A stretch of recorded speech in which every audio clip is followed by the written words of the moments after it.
почему крымские татары идут в торговлю, потому что совсем немного ремесленников. Работаешь на дядю, ты лох? Я не знаю, как ты отрезала пока что. Но если у тебя за плечами там 4 неудачных бизнеса, тебе проще прописать договор. Лям туда, Лям 2 туда, месяца сюда. крутим бабки, 3 ляма вытаскиваем, пополам делим, все четко. Вот этот кейс с женой делать бизнес, да? Ты делаешь хреновый продукт, но зато по самой сладкой цене, типа. Я всегда думал, что это неправильно, а сейчас я думаю, что это правильно. Крымско-татарские и крымские блогеры, в принципе, они не соблюдают какую-то гигиену в плане продажи рекламы. Договор — это какое-то недоверие, да, вот сейчас вот есть. Я очень надеюсь, что для таких инфо-цыган будет отдельный котел в аду. Вообще, Пацаны на видео — это не про успешный успех, это просто ребята, которые стараются что-то делать. Это же записывается все. Нет, это разминка была.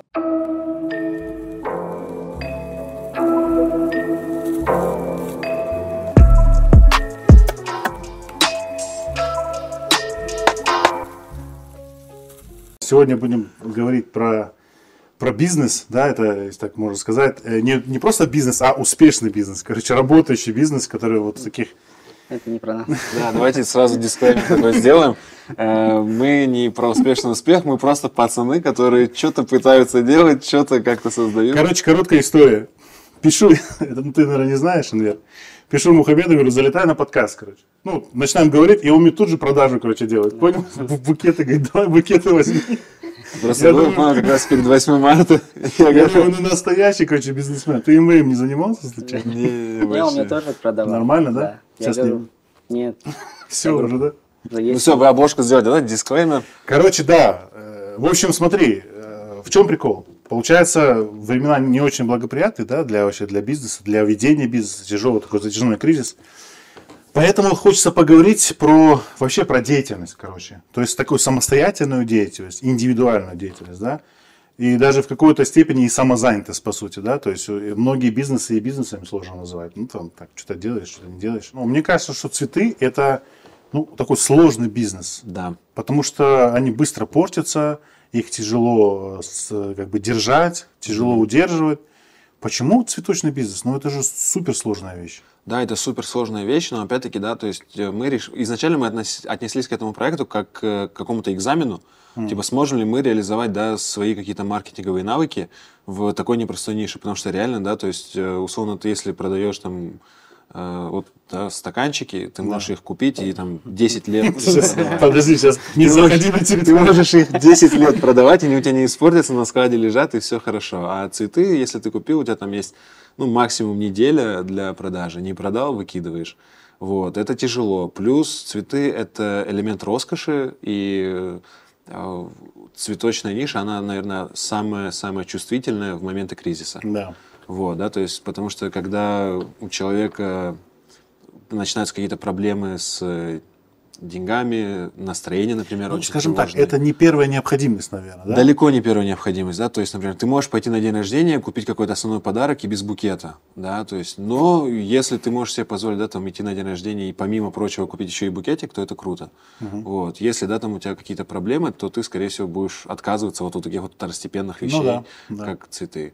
Тяжело, но мы стараемся, мы внедряем в рынок крымский, да, что-то новенькое, и из-за этого как бы у нас появляются наши ценители, те, которым нравится то, что мы делаем. Так, хорошо. Сейчас мы еще немножко поговорим. Энвер, твоя очередь. Ты чем занимаешься? Ну, у меня проще. У нас там... Кто продает стаканы? Мы местные, да. Нет, Ты ну... проверенная тема, да? Ну, у нас, как бы, в принципе, семья коммерсантов, родители вот как приехали сюда, торговлей занимаются. Ну, у них в Зуе магазин. Как бы, ну, вот я рос... Какой магазин? Но это не У них- продукты, да? Нет, у них магазин строительный. Ну, они с какого года? Ну, с 6-7 года, как вот приехали, они занимаются строительным, и просто я рос как бы постепенно в торговле. И так получилось, что в какой-то момент там получилось у нас в Симферополе открыть появилось помещение. И взяли, потихоньку начали работать, но опять же там я молодой был совсем, там 17-18 лет, и я тоже искал себя, где-то не работал, тоже снимал вот такие такие Сейчас об этом ролики. поговорим, подожди. Ну вот почему-то почему-то остановился, пошел, и все-таки вот я понял, что вот торговля, да? Вот у меня торговля тянет, и вот мы посидели. Не, ну на самом деле у меня есть такое ощущение, что вообще все крымские татары это про торговлю. Потому что вот самозанятость, да, условно, вот такой вот ремесленник, такой вот человек, который там что-то дома делает, потом идет продает, мне кажется, это прям вот наша вот история про наш народ. И поэтому вот мало, да, там сидеть, что-то куда-то пойти, какую-то зарплату получить, хочется что-то сделать, что-то продать. А торговля, она, в принципе, раскрывает, да, по сути. Это же и учет. Вот мы сейчас все обо всем этом будем говорить, про деньги. То есть у тебя получается такой, ну, более, скажем так, верный, да, подход. То есть у тебя товар не портится, он может просто из моды выйти, да? Ну да, конечно. То есть просто но там свои минусы есть. Мы там ограничены в цене. Да. Если он может там... То есть если маржа у тебя вообще маленькая. Ну, конечно. А, то есть у меня вообще, да, космическая Нет, маржа. ты видишь, у меня, например, есть конкуренция. Ты же не в рыночной цене сидишь. Да, потому что, то есть, опять-таки, мы не совсем про торговлю, мы про производство Вы тоже. про эмоции. То есть для нас цветок это сырье, да, то есть и вы, и я можем из одних и тех же цветов собрать совсем разные букеты. Да. И поэтому... У тебя больше услуга получается. Да, у нас услуга, то есть у нас Да, не у совсем тебя товар. торговля. Да. Ну, подожди, хорошо, у тебя получается товар, услуга, все, вопросов нет никаких. Но здесь же есть и нюанс такой, как порог входа в бизнес. У тебя же чек намного ниже. У меня порог входа намного ниже, да, то есть в я саму думаю, да. нишу. То есть, условно, забить товаром огромный склад, там, товар для дома, это очень большие вложения.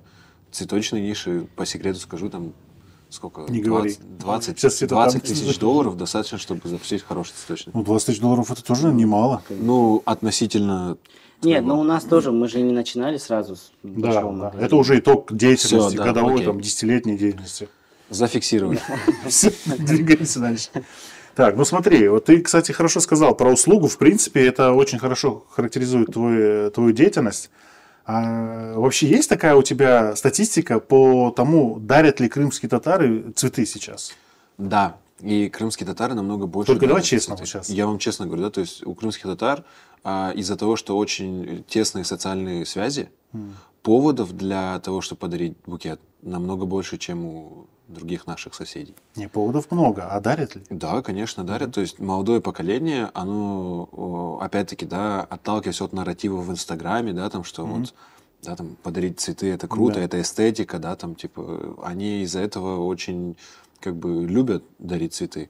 Да, там, старшее поколение, конечно, не понимает, там, когда там на букет учбин тура, сене шашну ёхса, там, типа, да, там, и Да, не родители только мои старшие точно так так же. говорят. Да, но вот типа у молодежи намного как бы с этим интереснее обстоят дела, и с уверенностью могу сказать, что наш основной клиент это крымские татары. Ну, это же связано еще с Инстаграм-пропагандой, где вот это вот 100%. хапки роз. 100%. У тебя такие заказы простреливают? Мы живем за счет Инстаграма, то есть мы без преувеличения наверняка самый инстаграмный цветочный в Крыму, да, то есть очень много пацанов берет у нас букет просто для того, чтобы она выложила это в Инстаграм. А когда девчонка выкладывает в Инстаграм букет, значит, ты сделал все правильно, и ты купил букет, который выполнил свою роль. Да, то есть, если она выложила в Инстаграм, значит, все классно. Ты ее сводил на свидание, она выложила в Инстаграм там эту локацию, значит, ты делаешь все Ну да, правильно. да, Вот да. такое как бы признание, максимальное признание, это выложить в Инстаграм. Поэтому как бы ради этого многие берут. Да? Там к нам иногда приходят пацаны, которые вообще не подпадают под портрет нашей целевой аудитории, они такие... Она любит ваш цветочный, типа, что-то замутите. Что да, такое там, везла вообще? да, что-то сделайте, да, там, и ты делаешь. И вот, как бы, за счет Ну, этого. обычно не чеки нормальные, нет? Или так? Ну, и опять-таки, здесь чек нормальный, это не от того, что там, типа, от платежеспособности это не зависит, это зависит от ментальной корзины, да, то есть у нас есть клиенты, которые зарабатывают относительно немного, но при этом они заказывают на большие чеки. А есть там у меня друзья, которые зарабатывают очень большие деньги, и они там, у них ментальная корзина на цветы очень маленькая, и когда они видят там заказ условно за 20 тысяч, они мне звонят, кто он, кто этот клиент, а я им говорю, слушай, ну он зарабатывает там в 10 раз меньше тебя. Он такой, серьезно, типа, я максимум 5 готов отдать. Не, ну это все-таки разные вещи, мне кажется. Нет, чеки, они... У них сама этикетка Визлав уже играет большую роль. Ленты ты вот эти купил, я Да. На эмоциях, Они да, поставили работаешь. бренд. Я могу отдать такую большую дань Мухаммеду, я начал дарить цветы. И сейчас у нас дома... Больше скажу, даже для врага дарят цветы, я проверено. Да. Но у нас теперь куда-то идти в гости, мы обязательно Алло Мухаммед там. Я не говорю, что большой букет, да, там Да, 1000, да, 1500-2000, но мы обязательно там, да, один букетик сделал, и все. Очень удобно, привез, подарили. Раньше такого не было. Раньше, ну, всегда у нас тоже было. Лебо, лучше я 2000 дам. курабешки. Да. Не, подожди, И что? это осталось, и плюс цветы добавили. Давай. Либо не трогай, как бы. Лево наш спонсор Ну, программы. да, но понимаешь, либо он нужно говорить правильно. Ну, вообще, в принципе, да. Но понимаешь, в чем нюанс?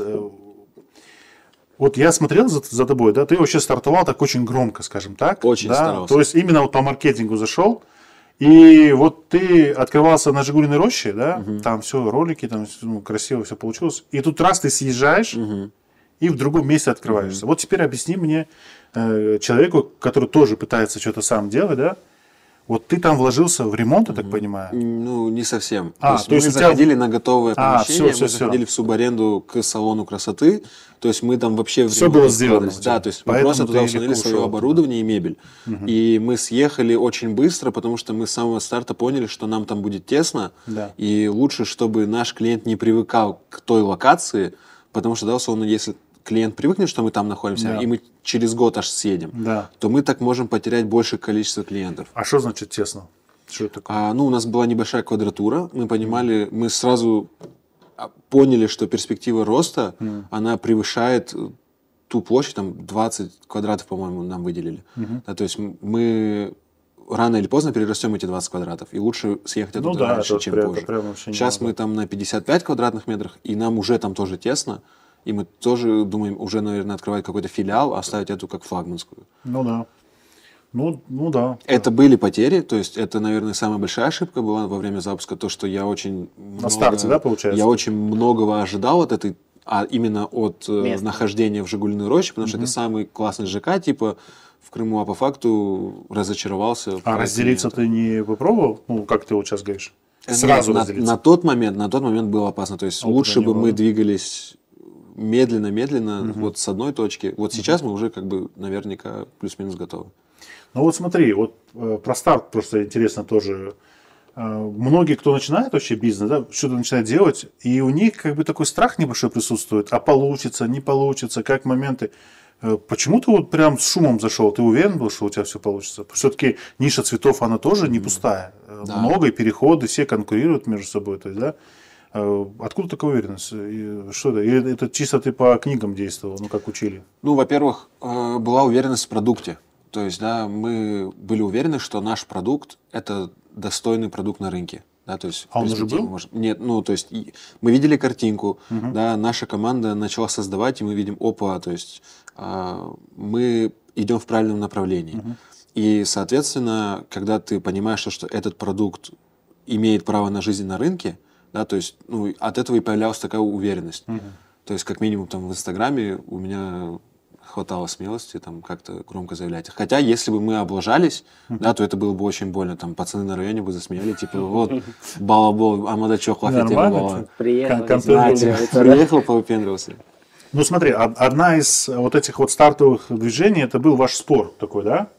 На деньги. Это настоящий спор был или вы так чисто на камеру? Нет, вот давайте сейчас скажем, я реально приехал, отдал деньги. есть Я Прям реально серьезно? эти деньги получил и потратил на iPhone жене. Да. Хотя мы договаривались Такой на как iPhone другой. покупается, да? Да. То есть спор был реальный. Да, Ну-ка детали немножко поднимите, кто не знает. давай говори. Получается, очень часто во всяких таких вот бизнесовых кругах, да, там особенно когда ты находишься в активной стадии роста, да, вот условно берется цена слова. Вот условно мы втроем сидим, да, и дилера начинает говорить, вот, я чувствую, что вот через месяц у меня станет там 100 тысяч подписчиков на канале, там и просмотров будет миллион. Подожди. Да, и вот дилер это рассказывает, я такой говорю, слышишь, ага, Да, давай как-то вот, ты если когда говоришь, давай обозначь, что типа, если у тебя не будет там 100 тысяч подписчиков, да, через месяц, то ты нам там поляну, например, накрываешь. Вот, пожалуйста, это цена слова, да. Ну, и у нас это была как цена слова с Энвером. Мы поставили цель, что мы за месяц должны дать скачок плюс 25% к обороту. И если мы оба выполняем, то мы оба квиты. Если там один выполнил, второй не выполнил, то тот, который не выполнил. Подожди, у тебя тоже должен был быть скачок? Да. А как ты? У тебя же такая ниша супер. Но на тот момент чуть мы не рассчитали. Ну, вообще изначально... Вагон если- не пришел, да? Да, да, нет, почти. Не, ну вообще изначально как бы мы неправильно сделали. Ну, то есть, Да. это мы на словах у нас было так круто, вот, мы сейчас сделаем вот это, вот это, вот это, и у нас 25% прибыли будет сразу. Подожди, еще раз. 25% вы оба, да? Да, я у себя, он... Но это же вообще нечестно. Но... Да почему нечестно? Это Чего вы нечестно. так мою нишу Ну, не, подожди, опускаете? не опускай. У тебя эмоциональная штука. То есть ты можешь, тебе легче прибавить, мне кажется, нет? Ну, на тот момент, наверное, так не казалось. Нет, но у нас просто к тому периоду, когда мы должны, вот когда мы спорили, у меня, например, к концу месяца, мы же находимся в Марино, там университет, там студенты. То есть ты сентябре рассчитывал на заезжают. что-то, да? Ну, я примерно рассчитывал, но в этом году, видите, как получилось, что студенты позже заехали. И то есть в этот период я не попал.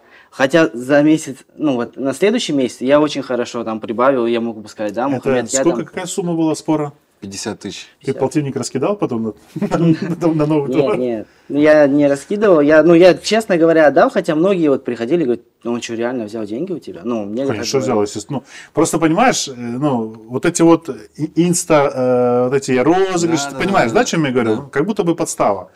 Но, ну, прикольно, что, круто. Да, это было прикольно. Просто то есть- тебе нужно было требовать, чтобы он 50% прибавил, а ты 25%.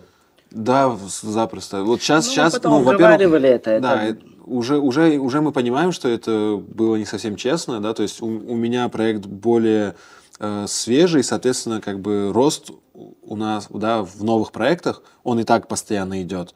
Да, Да, то есть там да. первый год-полтора ты и так растешь. Да, свежий бренд, Да, а то есть гранат, хороший товар, гранат, он уже устоявшийся на рынке, да, и, соответственно, там сделать плюс 25 это намного сложнее, чем новому. Да, и это в том числе, и просто как бы у тебя ниша такая, ну не эмоциональная, тут чисто как бы, ну, кстати, ты опирался правильно, то есть у тебя был план, ты же как бы годовые вот эти все вещи знаешь, да, как все это работает.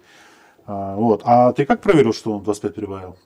Ну, тебе Не, ну, открыл честно. серию, Не, ну мы, показал? мы Все смотрели. показано. Или ты честно сказал? Единственный человек, который видел нашу систему учета, итоговые цифры. Единственный человек. Этого стоит. Ну, он тоже видел.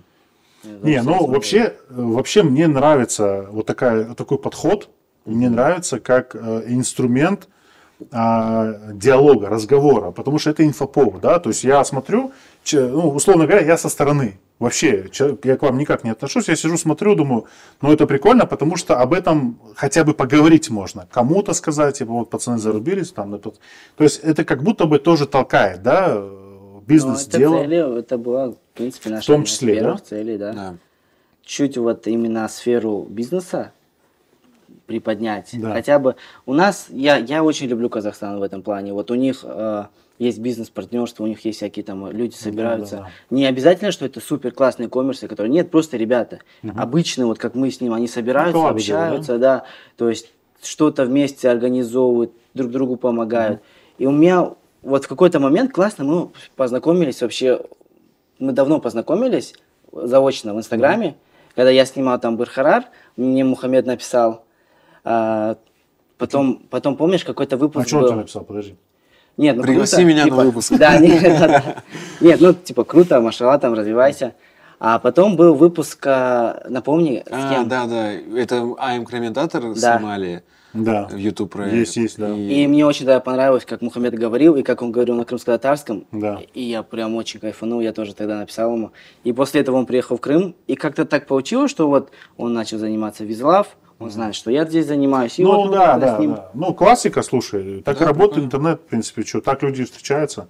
Потому что такая интересная штука получается, что как будто бы ты уже знаешь человека, да, то есть ты можешь Да, встретиться да. и просто продолжить разговор. Ну что, интересно, нормально. Кстати, вот упустили, почему я так громко заходил в Инстаграме. Да, да. Изначально цель блога была такая, что у нас очень много пацанов, наших ровесников, да, которые вот, темщики. И Темщики это дунерщики? Нет, темщики на Тане, на Тессе. Вот тогда мы собираемся там по вечерам, и пацаны начинают говорить, вот сейчас лям туда, Лям 2 туда-сюда. месяца крутим бабки, 3 ляма вытаскиваем, пополам делим, все четко. И вот на таких темах как будто бы, да, многие родилась видят, идея, да? многие видят, да, что типа деньги делаются очень легко. Легко, там, типа, да. А я хотел показать, что это вообще не так. Типа, ты должен просыпаться в 4 утра, приходить домой в 12 ночи, и просто ты вот ну, как робот должен работать очень долго. И я вот это и показывал, да, что типа это вообще нелегко запуститься. Ты должен там и с налоговой решить, и с банком решить, и с арендодателем разобраться, и с ремонтом, и с оборудованием. Ты должен найти поставщиков.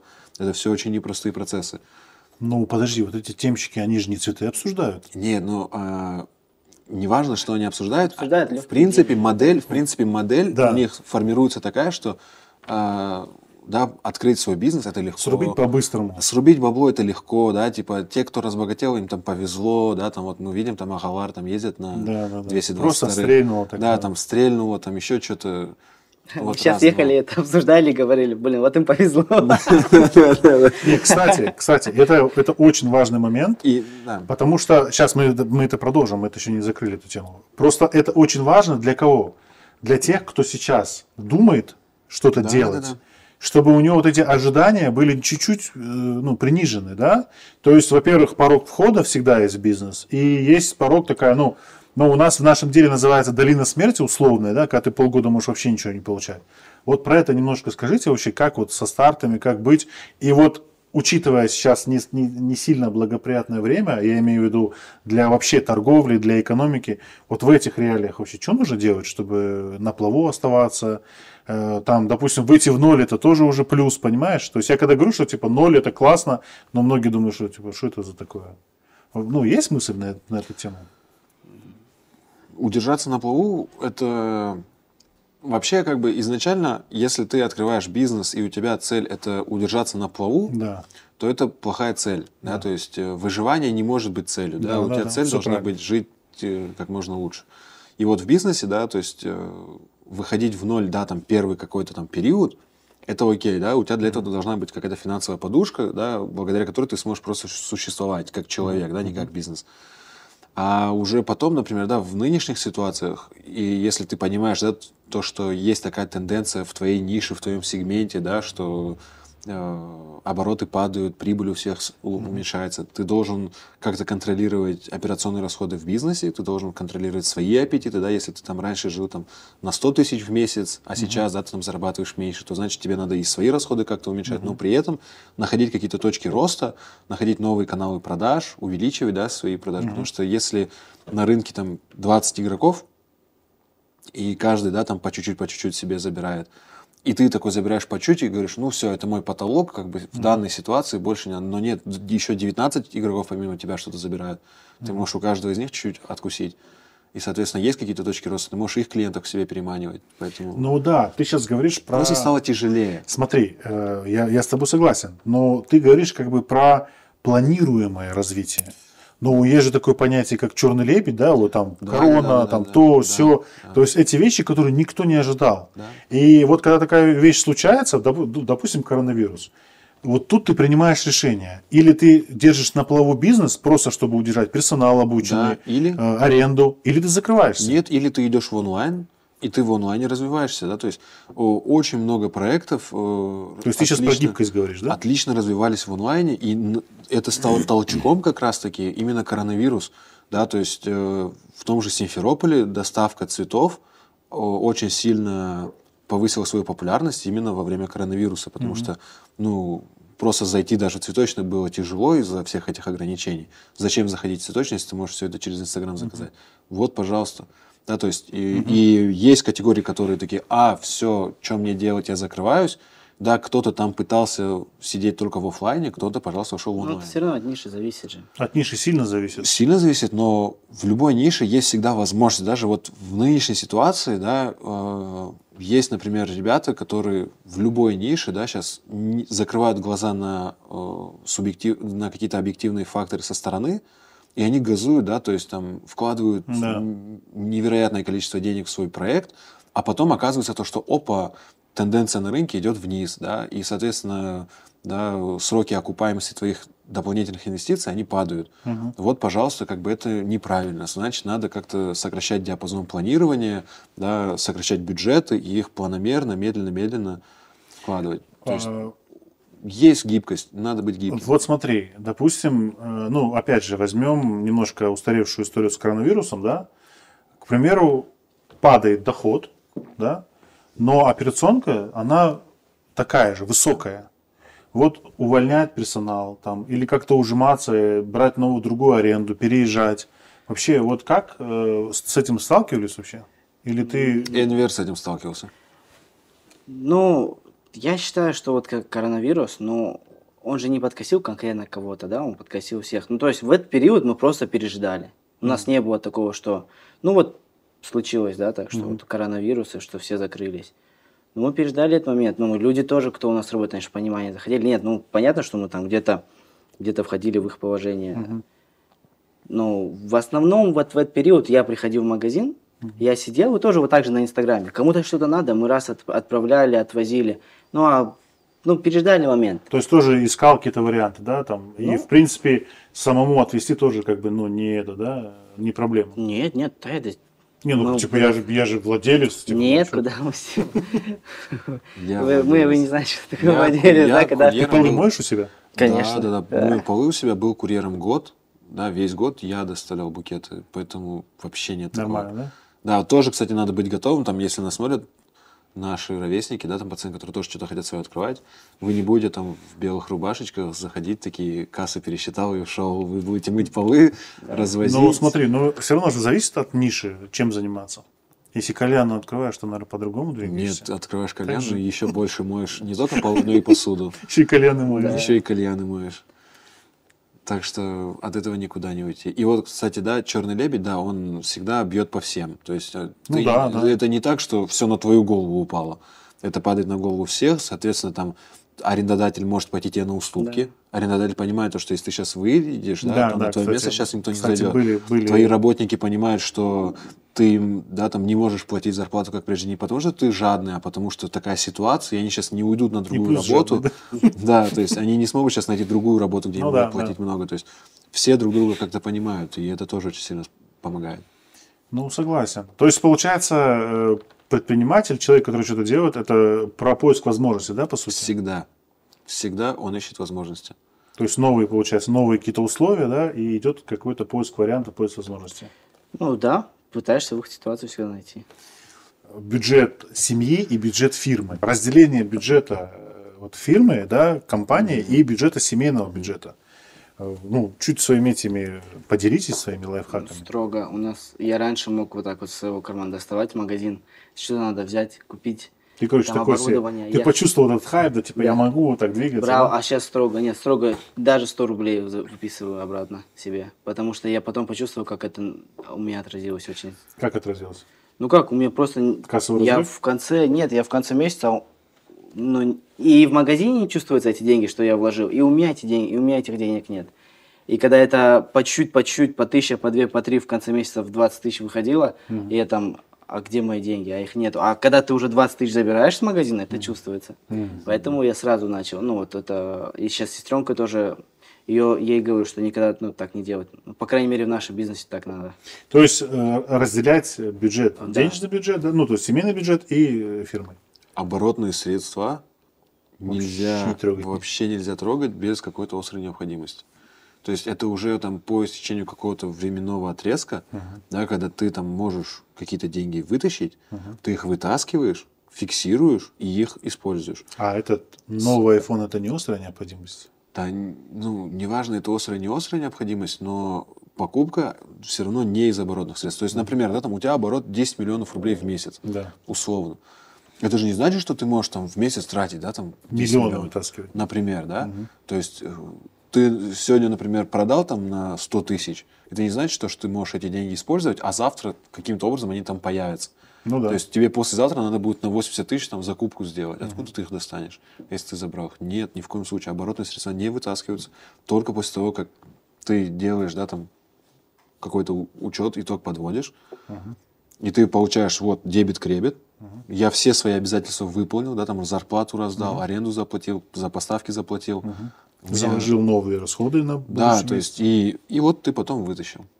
А ты вот без прибыли ты сколько месяцев можешь протянуть? Есть всегда такая статистика? В смысле, цветочный наш? Ну вот когда пандемия ударила, все поняли, что у всех на 2-3 месяца запас хода. А это у всех так, то есть, да? Ну, да, там, я не знаю, это разве что у каких-то гигантов, у которых там огромные подушки есть.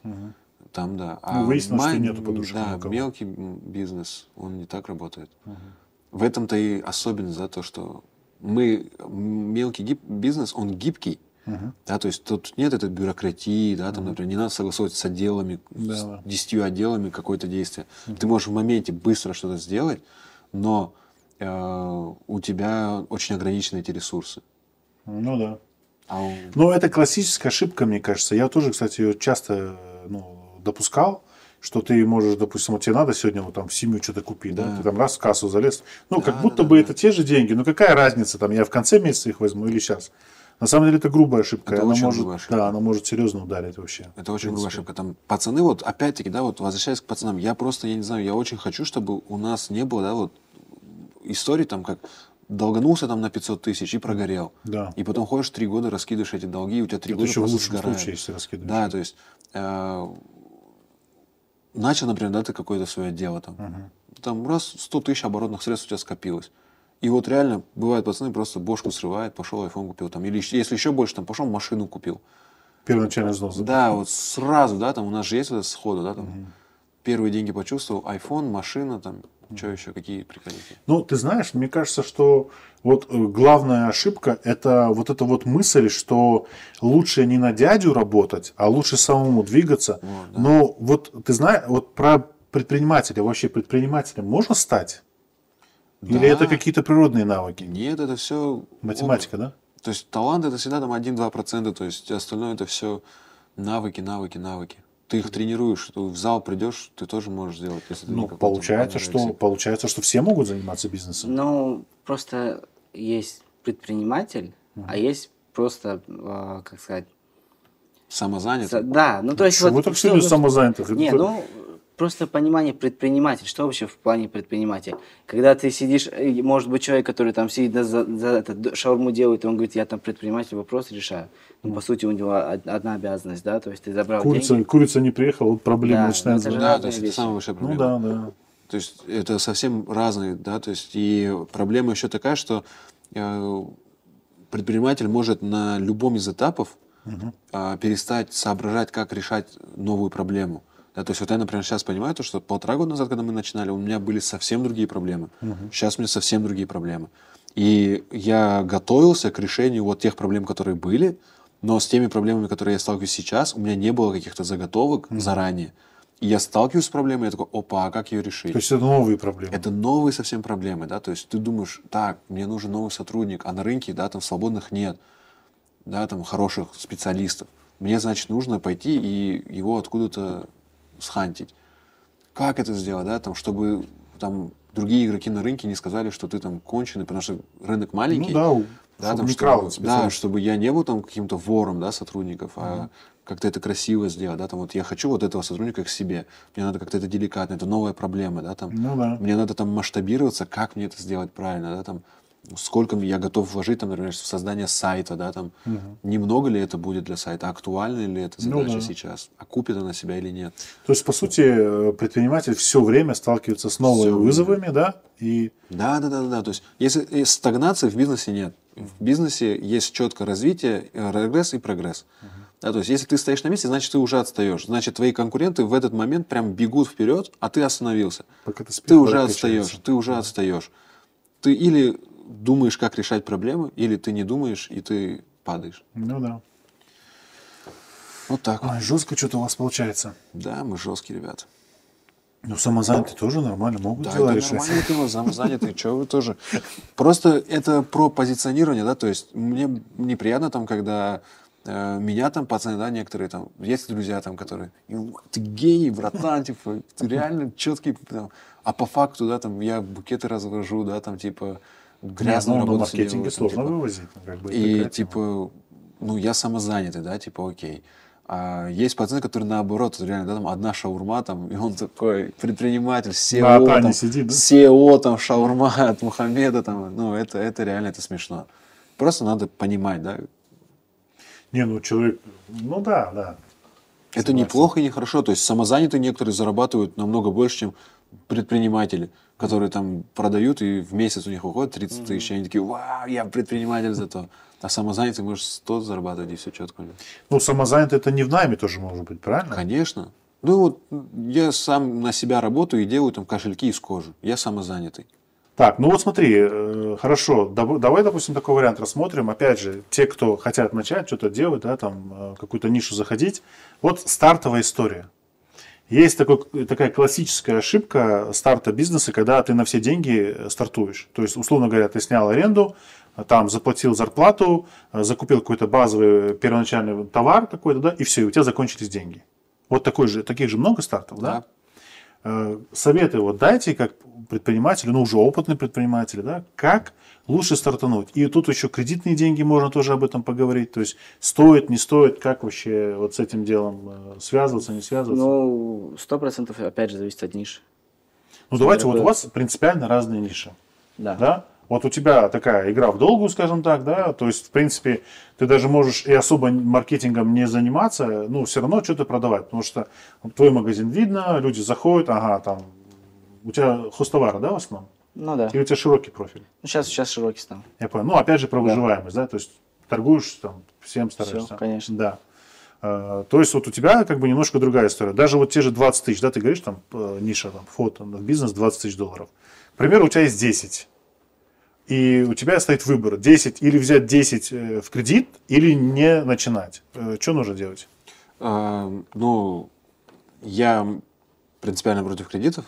Почему? Ну, из-за религиозных соображений, в первую очередь. Богатые родители сильно. Но сам я, например, начинал с долга. Я брал в долг деньги у дяди для того, чтобы стартануть. И тоже я понимал, на какие риски я иду.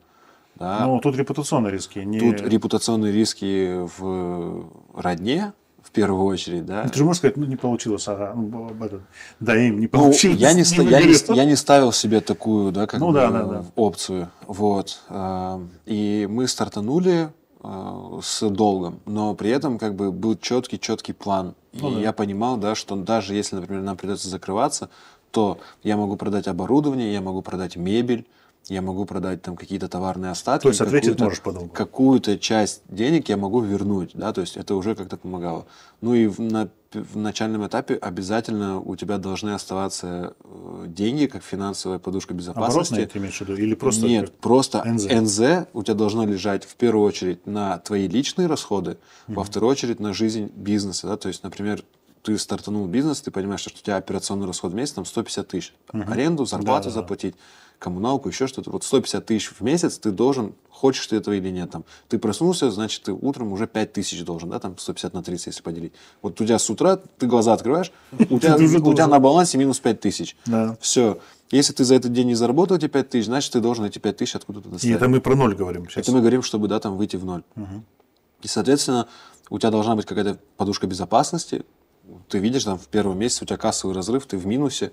Откуда ты деньги достанешь? Вот у тебя, пожалуйста, НЗ есть, ты подлатал, да, чуть-чуть. Но при этом делаешь какие-то выводы. Не так, что, у меня в плане там было 500 000 еще НЗ, буду закрывать, а потом раз, и они закончились, и тебе уже плохо. Да. Поэтому, ну, я больше за планирование, да, в таких случаях.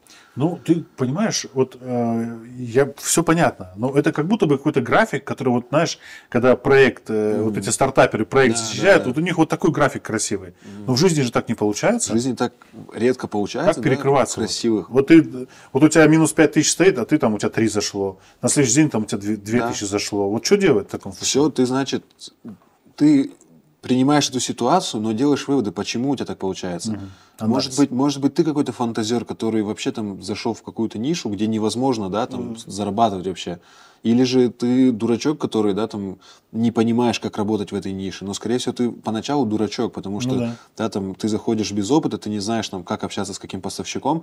Проходит какое-то время, и ты уже как бы окрыляешься, да, ты уже научился, и потом у тебя начинает получаться все лучше и лучше. С самого начала без помарок, без ошибок никогда не будет. То есть такого не бывает, что ты вот зашел и все, пошло. Конечно, то есть я помню, там, когда мы начинали, мы приезжали на базы к поставщикам, ну, на нас там даже не смотрели, да, то есть мы там могли заказать цветы там из Эквадора, да, там ждать их 2 недели, нам говорят, да, все будет, мы приезжаем на базу, а до нас там, например, зашел большой оптовик, и ему понравился наш заказ, и он говорит, опа, давайте мне эти цветочки. И так работает. И он забирает наши цветочки, а нам говорит, извините, не приехал ваш товар. Да, то есть и ты такой лошок, на котором они... И как выкручиваться? Ну, никак, то есть ты показываешь зубы, потом ты даешь большие заявки, и они тебя уже воспринимают как большого оптовика, и они уже заинтересованы в том, чтобы выполнять обязательства перед тобой. Ну да, естественно. То есть вот, пожалуйста, с поставщиком, да, например. Арендодатель то же самое, ты там заходишь, и там он на тебя смотрит, а ты продержишься вообще, не продержишься там полгода. Ты продержался полгода. А ты прямо вот говоришь, что я полгода сразу проплачу или договор составляешь? Нет, ты составляешь договор, но он изначально как бы смотрит на тебя там, как, ну, он не знает, ты долго есть, ты нету? будешь с ним или нет. Там, может быть, ты да. съедешь, и ему опять надо будет искать. Да. А там потом уже спустя какое-то время он видит то, что ты ему вовремя все платишь, и он к тебе относится по-другому. Да, там он тебе может где-то на уступки пойти, ты там ему можешь позвонить, слушай, сегодня я не могу, там, давай завтра закину. Все, хорошо, без проблем. С сотрудниками, с клиентами то же самое. То есть все с опытом приходит со временем. Так, Эльвир, твой вариант? Мой вариант. Ну, смотри, давай немножко подкорректируем вводные данные. Вот, допустим, если у Мухаммеда это магазин какой-то, да, ну, с цветами, конкретный вариант, да, то у тебя бизнес, к примеру, у тебя большой чек на вход, да, там нужно даже небольшой магазинчик, там, ну, 60 квадратов, обставить, все равно нужны большие деньги. Вот в твоем случае как? Кредит или долг, или как? Как лучше двигаться? Честно говоря, наверное, вот сейчас в случае, что маленький магазин вообще не стоит делать. Нет смысла. Ну, большая конкуренция. Может быть, много маленьких или один большой лучше? Один большой еще кое-как, ну, может держаться на плаву. Где-то какие-то дни зарабатываем, какие-то дни, да, там пытаемся держаться. Но маленький магазин, ну, наверное, в большинстве случаев нет. Маленький это сколько квадратов? Ну вот, смотря какие цели, да, преследуешь. Просто есть магазины, смотря какой фабрик. Есть тот, кто... Я сегодня 1000 заработал, все, я классно. А ты прямо анализирируешь, да, каждый день все смотришь, подбиваешь? Нет, ну мы не настолько мы анализируем. Ну просто есть вот маленькие бутики, да, кто работает, вот, грубо говоря, как приходит на работу. Ну вот он пошел, моя работа сегодня заработает 1000 рублей. Все, я пошел, заработал 1000, я могу закрываться и уходить. А кто-то работает на перспективу, на долгосрок. Да? Ну вот маленький магазин даже брать, ну, у нас там на рынке, на районе есть маленькие магазины, которые, ну, я вижу, там, да, они работают, но, то есть, заказали одну, сегодня вот я с поставщиками общаюсь, они сегодня заказали одну корзинку, одно там блюдце, и все. То есть они продали, им сегодня хорошо. А большой магазин, ну, он 100% нарабатывается годами. Либо большим. Ну, смотри, наверное, можно так немножко подкорректировать, что маленький магазин, он, наверное, больше какая-то районная история, да? То есть, допустим, вот условный микрорайон, да, там Каменка условная. То есть маленький магазин, и подразумевается, что там разный товар, там и продукты есть, и тарелки есть, и там и какие-то хозтовары, веники, да, вот, то есть широкий профиль получается. Но опять же, цель, сколько заработать, да, то есть это же тоже имеет значение. Конечно. Но вот в таких магазинах покупают, вот здесь сейчас, мне сегодня надо, например, купить там сервис на подарок. А кто заранее, он планирует, там смотрит, у кого дешевле, зайдет в Инстаграм к одному, ко второму, напишет, спросит. Сейчас очень большой конкурент Wildberries. Ну, это просто... Да ладно. Ну, конечно. Нет, что вы смеетесь, это реально... Нет, ну серьезно. Да я знаю, что я просто прикалываюсь. Любому офлайн-магазину дай возможность, они уничтожат Wildberries. Так, прикол же в этом, ты понимаешь, я недавно буквально, вот я сижу такой, да, проезжаю, еще один Wildberries строится там у нас на выезде, и я понимаю, насколько это гениальная модель, да, магазин, в котором нет ни одного лишнего товара, он весь товар купленный. Да. То есть, представь, да, вот он 100 квадратов, и там 100 квадратов это чей-то товар уже купленный. А у тебя же проблема какая? Ты купил 20 сервизов, 7 продал, остальные все лежат. Okay. Что с ними делать потом? Ну, хоть не выкидывать, как я. Ну, уже хорошо. Я 20 роз купил, 7 продал. Что, прям выкидываешь? Да. Прям вот выбрасываешь? У нас до 5% в месяц это списание. Но 5 это не так много. Ну, это еще хорошо оптимизировано. То есть у нас почти каждый день поставки. То есть мы берем небольшими количествами. И что, прямо вот так просто берете и выбрасываете? Да. Вот иногда там жена... ты никому не дарите там за один день? Вот, там, иногда, например, там жена выкладывает, вот, смотрите, сколько у нас много списаний. Мы их уже в букеты не поставим, так как это против наших ценностей. Типа. Но если вы хотите, можете взять бесплатно. А у вас нет таких, как этот, А бывают же там такие большие сети торговые, там бомжи ковыряются. Акционные. У вас нет таких дел уже? Нет, это вредит же нашей репутации. Типа, Нет, ты просто этикетку убираешь. Нет, мы таким не занимаемся. Ну вот, кстати, почему, да, например, 60 квадратных метров, да, условно, там в нише хостоваров, это уже не про бизнес, потому что очень меняется поведение клиентов, да, потребитель хочет покупать все в одном месте, да, то есть ему неудобно там, например, да, сходить там к Энверу, купить мясо, к Сейдомету пойти купить картошку, к нему купить яблоки, там купить хлеб. Вот это вот зачем ему в 4 разных магазина ходить? Он пойдет в один. То есть меняется вообще вид, да, вот, ну, взаимодействия с человеком? Да, 100%. Ну, и, наверное, это нам показали большие торговые сети, да, по сути? Да. То есть, и поэтому они пользуются спросом. Ты приезжаешь и все покупаешь, правильно? Иногда ты готов даже переплатить, но просто за удобство, да, что ты быстро в одном месте можешь там купить все, что тебе надо. Например, я не знаю, там, есть ли условно там у Энвера, да, там какой-то нужный для меня, я не знаю, саморез, но я знаю, что он вот там в Новоцентре он есть. Да. А если бы он был у Энвера, он стоил бы там в 2 раза дешевле, но тем не менее я поеду сразу туда просто потому, что там. Ну вот, кстати, ты сказал про Новоцентр, мы вообще часто ездили просто погулять там. Ну, типа, смотришь, что еще появилось. Вообще появилось? Серьезно? Мире, да? То есть, интересно. Да, там по доске было интересно. Пошел, и как в музее, ну, не в музее, а как в музее ходишь, смотришь там. А есть такие читеры, которые едут в Новоцентр, выписывают артикулы. Это я. Потому что в Новоцентре дорого, а потом у Энвера покупают, да, там условно. Это нативная реклама, да? Это прикольно. Да, блин, у меня просто имя Энвер, это вот просто, знаешь, там вот как у русских Иван, просто у меня Энвер, типа. Почему? Ну, не знаю, Энвер очень распространенное имя. Серьезно? Наверное. Мне казалось, Мухаммед. В прошлой передаче у нас тут тоже Энвер сидел. Вот, видите, у вас уже по статистике Энвер один за другим идет. У нас уже 50% Энверов получается.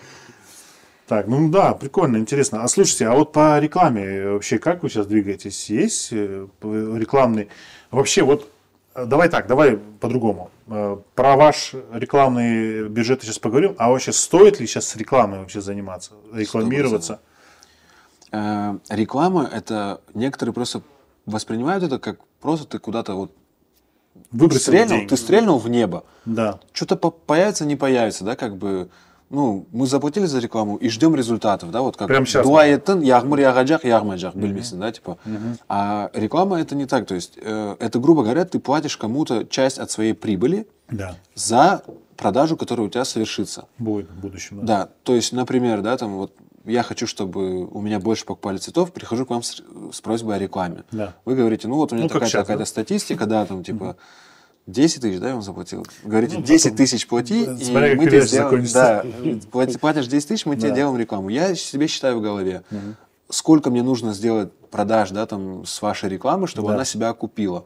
Я посчитал, там, мне надо сделать, я не знаю, там, 1 продажу. Стоит она того или нет? Все, делаю для себя выводы, покупаю рекламу. То есть реклама это всегда. Ну смотри, вот я, допустим, знаю, что такое реклама.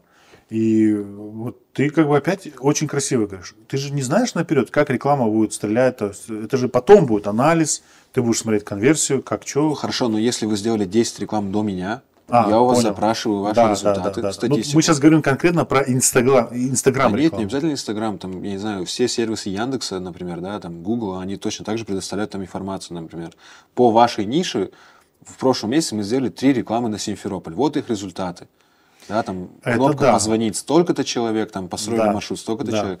Все цифровые площадки сейчас дают какую-то статистику, основываясь на своем опыте там, для предыдущих. Хорошо, реклам. А вот у тебя был ролик, там, где у тебя FVP дрон летал. Да.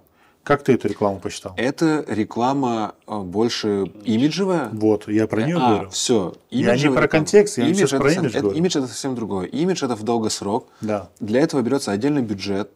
Да, то есть для того, чтобы магазин зарабатывал здесь и сейчас, это какая-то вот краткосрочная задача нужна. Да, там, то есть ты даешь, там, например, акцию, да, там Энвер говорит, вот у меня сервис стоил 5 тысяч, сейчас стоит 3 тысячи. Да. Там срок там, до конца недели. Да. Все, значит, до конца недели к нему придет какой-то поток клиентов, чтобы купить, да, там, эти сервисы по 3 тысячи. Да.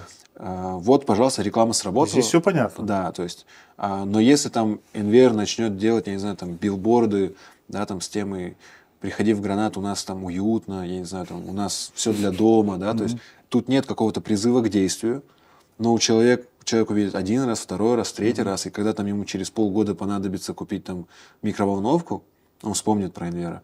Да, то есть это работает в долгосрок. Да. Эту рекламу ты просчитать в цифрах точно не Вот сможешь. я про это и говорю. Все, такая реклама, она нужна в любом случае, но, скорее всего, нужно как-то сокращать бюджеты, потому что диапазон планирования сокращается. Ты не знаешь, да, что будет с долларом завтра. Вырастет цена, не вырастет цена на тот же товар там, в 3 раза там, в следующем месяце. Будет этот товар вообще или нет. Соответственно, ты просто сокращаешь эти бюджеты и медленно Ну, двигаешься. смотри, получается, вот конкретно, если мы берем твою модель, у тебя сейчас есть постоянная трата на рекламу? Вот мы говорим про контекст, про типа Яндекса, вот такая вот штука.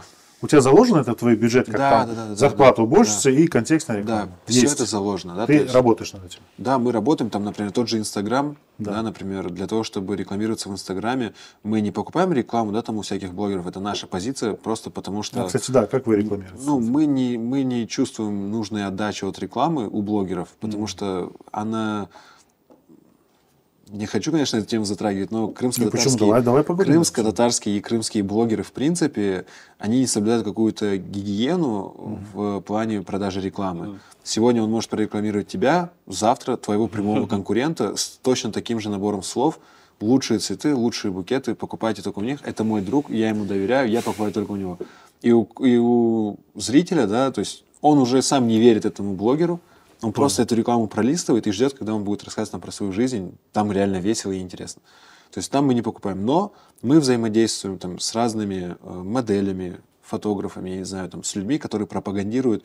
То есть ты больше на бренды, стиль. да, ориентируешься? Да. То есть для тебя важен человек, как он выглядит, какой он стиль представляет, и тоже и что-то ты такое под него нативное, подгоняешь да, свой стиль. Если, получается. например, да, там будут видеть, да, что, например, вот у нас невесты, да, например, их фотографируют там такой фотограф, и они видят, блин, красивые букеты у этой невесты, у этой, а кто это собирает, да? И ты смотришь, опа, а этот фотограф отмечает Визлав. Опа, наверняка это букет Визлав, да? То есть вот, пожалуйста, да, там, мы предоставляем там кому-то букет, чтобы... Ну, это с ним коллаборация больше, да? Это тоже реклама. Коллаборация я это тоже согласен, реклама. но это другая реклама. Да, но вот мы очень зациклены на коллаборациях. И причем коллаборации не так, что там типа нету каких-то вот этих вот изнасилованных фраз типа лучшие букеты, покупай у него, там покупай, такого нет. Да? То есть мы ничего не говорим. Мы зрителю оставляем пространство для выводов. Ему понравится, он купит, не понравится, не купит. Ну, это больше про нативную рекламу, да? Просто там Мы какая-то ленточка. двигаемся именно так. Ну, все окей, есть. Так, Вер, ты что? Контекстно. Ну, и бизнес, У тебя Яндекс бизнес, максимальное продвижение. А ты у тебя же блогеры тоже рекламировали. Ну, вот Мухаммед правильно сейчас сказал по поводу, сегодня я прорекламировал Гранат, завтра прорекламирую другой магазин. А знаешь, в чем прикол? Вот смотри, мне кажется, здесь есть принципиальная разница. Если, допустим, условный блогер рекламирует его цветы, а потом говорит, там в переходе есть цветы у такого-то, там еще лучше цветы, то в твоем случае, мне кажется, блогер просто говорит, что ты, оказывается, еще и печами занимаешься, у тебя, оказывается, еще и холодильники есть, еще и сервиз можно купить. Понимаешь, разницу какая? То есть, как будто бы блогер показывает, что у тебя ассортимент присутствует. Ну да. Нет, ну есть такое, мы периодически работаем с блогерами. То есть, но есть опыт, да? нет такого, что постоянно. Но опять же, сейчас даже больше, иногда лучше не то, что с блогерами, а просто с людьми работать, которые сегодня придет и отметит. Он думает, я понял.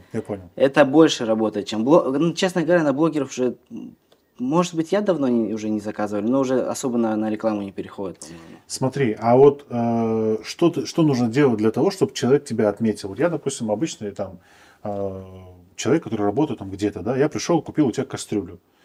Что ты делаешь для того, чтобы я тебя отметил? Дружу с человеком. Ну как, на кассе дружишься? Нет, ну, если это постоянный человек, но я стараюсь. Не постоянно. Ну давай, вот я проезжал, и Гранат, вот я зашел, купил у тебя печь, допустим, там. Да. Все устроил. Нет, Есть? ну с первого раза ничего не получилось. Понял. То есть ты, получается, вот про эту интересную штуку, когда покупатель еще раз приходит, да? То есть... Ну я вот прежде всего за вот такой вот, за этичный бизнес, я всегда друг. У меня никогда нету впихнуть товар. Я никогда человеку никогда не навязываю, ну там... Что-нибудь подсказать? Да, вот. Все, ты сам сделал выбор, вот приходит хороший, я говорю честно, хороший, нехороший, в отношении, ну, этика у вас в отношении всего, да, в отношении своих же, кто работает, вот. никогда не обманываешь, всегда помогаешь. А в отношении поставщиков тоже. Поэтому и нечего стыдиться, да, ты с человеком пытаешься подружиться. Ну, есть люди, вот у нас реально, у нас просто в основном идет район, первый круг наших все друг потребителей, знают, да, район, а потом уже идет ближе к городу и уже есть, да, и уже случайные заезжие. Но вот и ближе к городу люди, которые первый раз приезжают, они приезжают заново. Ну, в основном так. А в магазине ты часто бываешь? Постоянно. То есть ты ходишь там, Да. просто смотришь, там общаешься, да? Да. Но люди некоторые вот приходят чисто там, С тобой пообщаться. да, не пообщаться, но идем, ты мне подскажи там. Вот так. Потому что они видели Энвера там Понятно. в интернетах, и они такие, о, это же он, Да это нет, же ну, владелец, такого нет, меня нет. проконсультировал лично Нет, владелец. такого видимо». нет. Ну, у него же бэджика нет, владелец? Или на районе все Нет, знают? не, да? вот именно тот, который знает, да, например. А ты в инсте двигаешься вообще по этому? Ну, там, Сейчас нет. Почему? Блин, пока не получается. Не знаю, почему-то. Ну, типа желания нет или просто как бы не про это сейчас? Ну, я не знаю, как ты отрезала пока что. Старался опять пытаться что-то снимать, не получается. Классная волна была, когда мы с Мухаммедом снимали. Вот прям шло, Да. оно залетало само, а сейчас как-то тяжело. Может, еще раз нужно забиться? Ну, это будет Ну сложнее. что, iPhone скоро новый будет? Да. Не, ну, кстати, классная тема, ну, реально прикольно. Мне кажется, что публичный спор это очень такой Да, серьезный. когда он тем более такой дружественный. Да, такой, ну, не- конечно, не так, чтобы без каких-то угроз. с боем посуды, конечно. Да. Нет, мы хотели классно сделать, мы хотели вообще билборды сделать, там, друг друга подколоть где-то. Мы хотели такую маркетинговую войну даже какую-то. Как типа Audi и BMW. Там, Типа такое, да? того, да, там, типа. А как, вы же не пересекаетесь, как вы Нет, но можете все равно маркетинговую там войну? как-то вот, например, в том-то и дело, что Сервизы начнут продавать. это абсурд, да, то есть абсурдная какая-то подколка, да, но человек задается вопросом, что, типа, как, они же никак не связаны, типа, и он потом едет, и он думает, да, и вот все это время, пока он думает про гранату, он думает про визуав, и это же круто. Прикольно было бы, если ты у себя в сторис выложил бы цветы, там, from Enver, там, типа, знаешь, и кому-то завез, доставку сделал. Да, да, А, А что, кстати, нормально? я вот могу даже одну историю сейчас рассказать. Вот буквально было дня 4 назад. Я ехал чинить машину, заехал к мастеру, и у меня вот, сейчас у меня в магазине большая перестановка. И у меня вот все мысли о магазине, да, как так сделать правильно. И я заезжаю к человеку, оставляю машину и жду, пока он мне сделает, пока они осматривают машину, что там починить. Я сижу у него, он здесь сидит, печатает что-то, я сижу, и вот у меня в голове мысль, почему он не приходит к нам в магазин? Ну вот, как сделать так, чтобы он пришел? Он по-любому же уходит куда-то в магазин, где-то скупляется.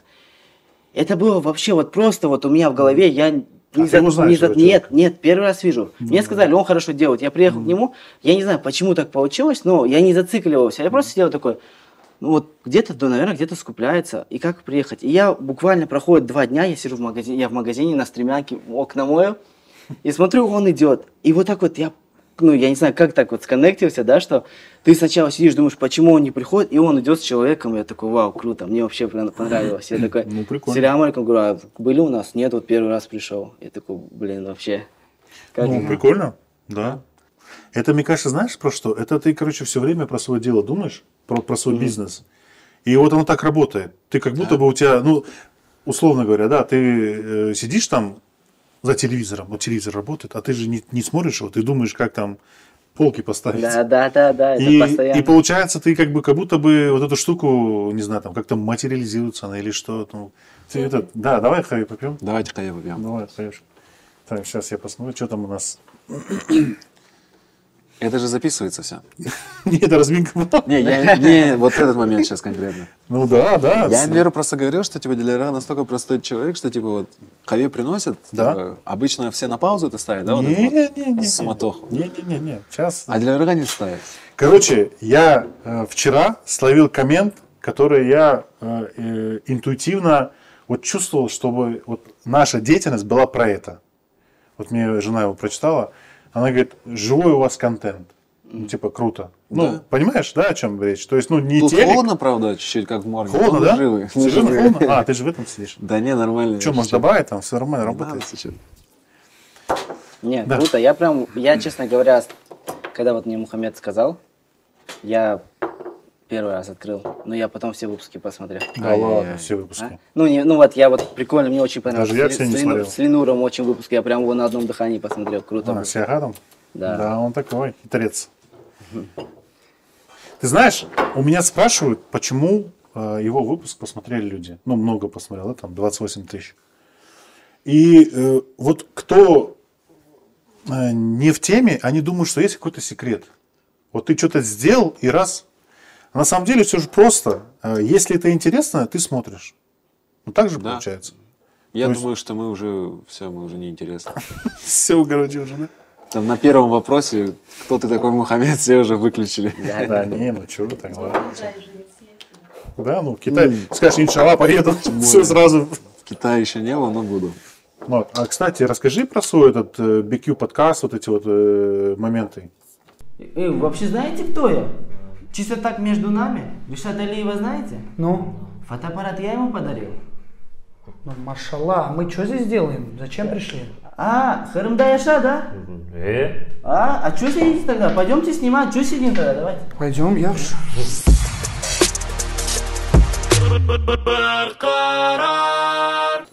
Бархарар.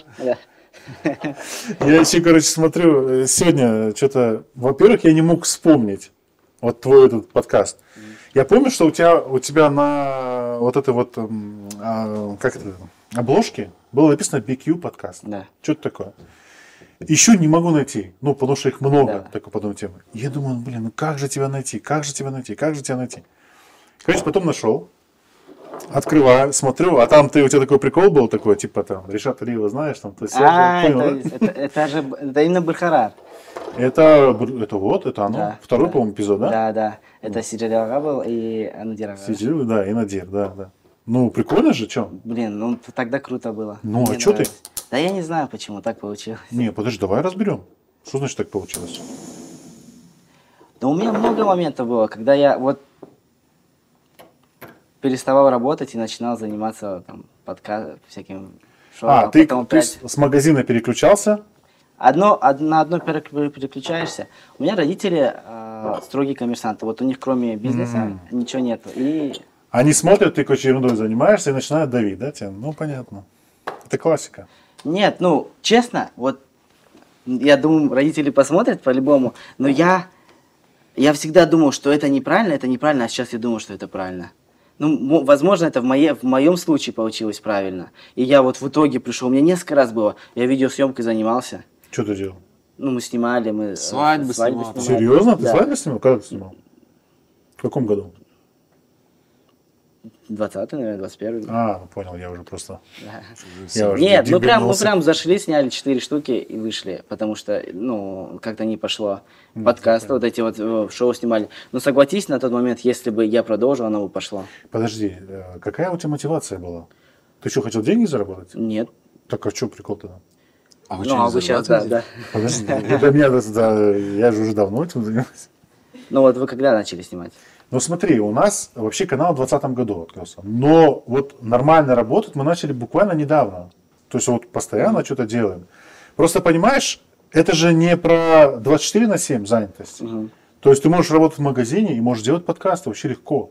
Ну так и было, да. Почему ты разделил? Почему ты сказал, что я занимаюсь подкастом, поэтому магазин, пускай синим пламенем там. Ну вот сейчас я, наверное, считаю, что это была ошибка, что я оставил. Так ты можешь сейчас продолжить, прям сейчас. Давай вот сейчас прям публичное обещание. Прям да? просто, да. Нет, нет. Нет, я уже не смогу. На тот момент, во-первых, я заходил на тот момент один из первых. Ну, не говорю, что Какой первый. это год был? Ты позже меня зашел. Ты Щас- Талашман, давай. Загалар, Талашман. Не-не-не, Зверь, подожди, это Загалар. интересно, давай. Сейчас посмотрим. Давай, ну-ка скажи. Ты точно после меня появился. Подкасты вообще мы придумали. Так, Ну-ка, вот а скажи как щас. посмотреть? Ну, свой канал открой, ты же помнишь, как он Свой называется? канал. И дата А, скажи. Да, точно, можно так сделать. Да. Мне кажется, это было даже раньше 20-го. Это Ну, было давай посмотрим. Мне самому интересно 19-й, сейчас стало. может быть, даже. Если 19 все, я как бы сразу говорю, что... Я Заранее. был не совсем зеленый. Так. Я думаю, что 20-й. Вот первый, вот Сиджалева, 3 года назад. Так, год. Не только в театре, а уже и на просторах интернета. Дата там у тебя...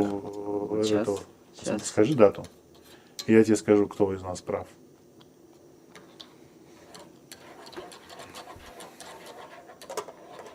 Ну вот. Здесь, не видите, вот пишется 3 года назад Ну, просто. ты зайди в творческую студию. А, творческую, да. Сейчас 23-й год, мы в 20-м начали. Подожди, еще накаляется этот. Тут должна быть музыка такая Мой волнительная. канал, вот. Сейчас точно, да. Давай, Эмир, я в Ты тебя залогинен, изменить видео нажми и зайдешь в эту творческую студию. Если у тебя приложение стоит. Так. А, это надо... Нет, творческой нету. А ты можешь как-то в архиве постов в Инстаграме посмотреть? Сейчас я То, вот что здесь там анонс посмотрю, у меня давал? здесь тоже есть. Ну-ка.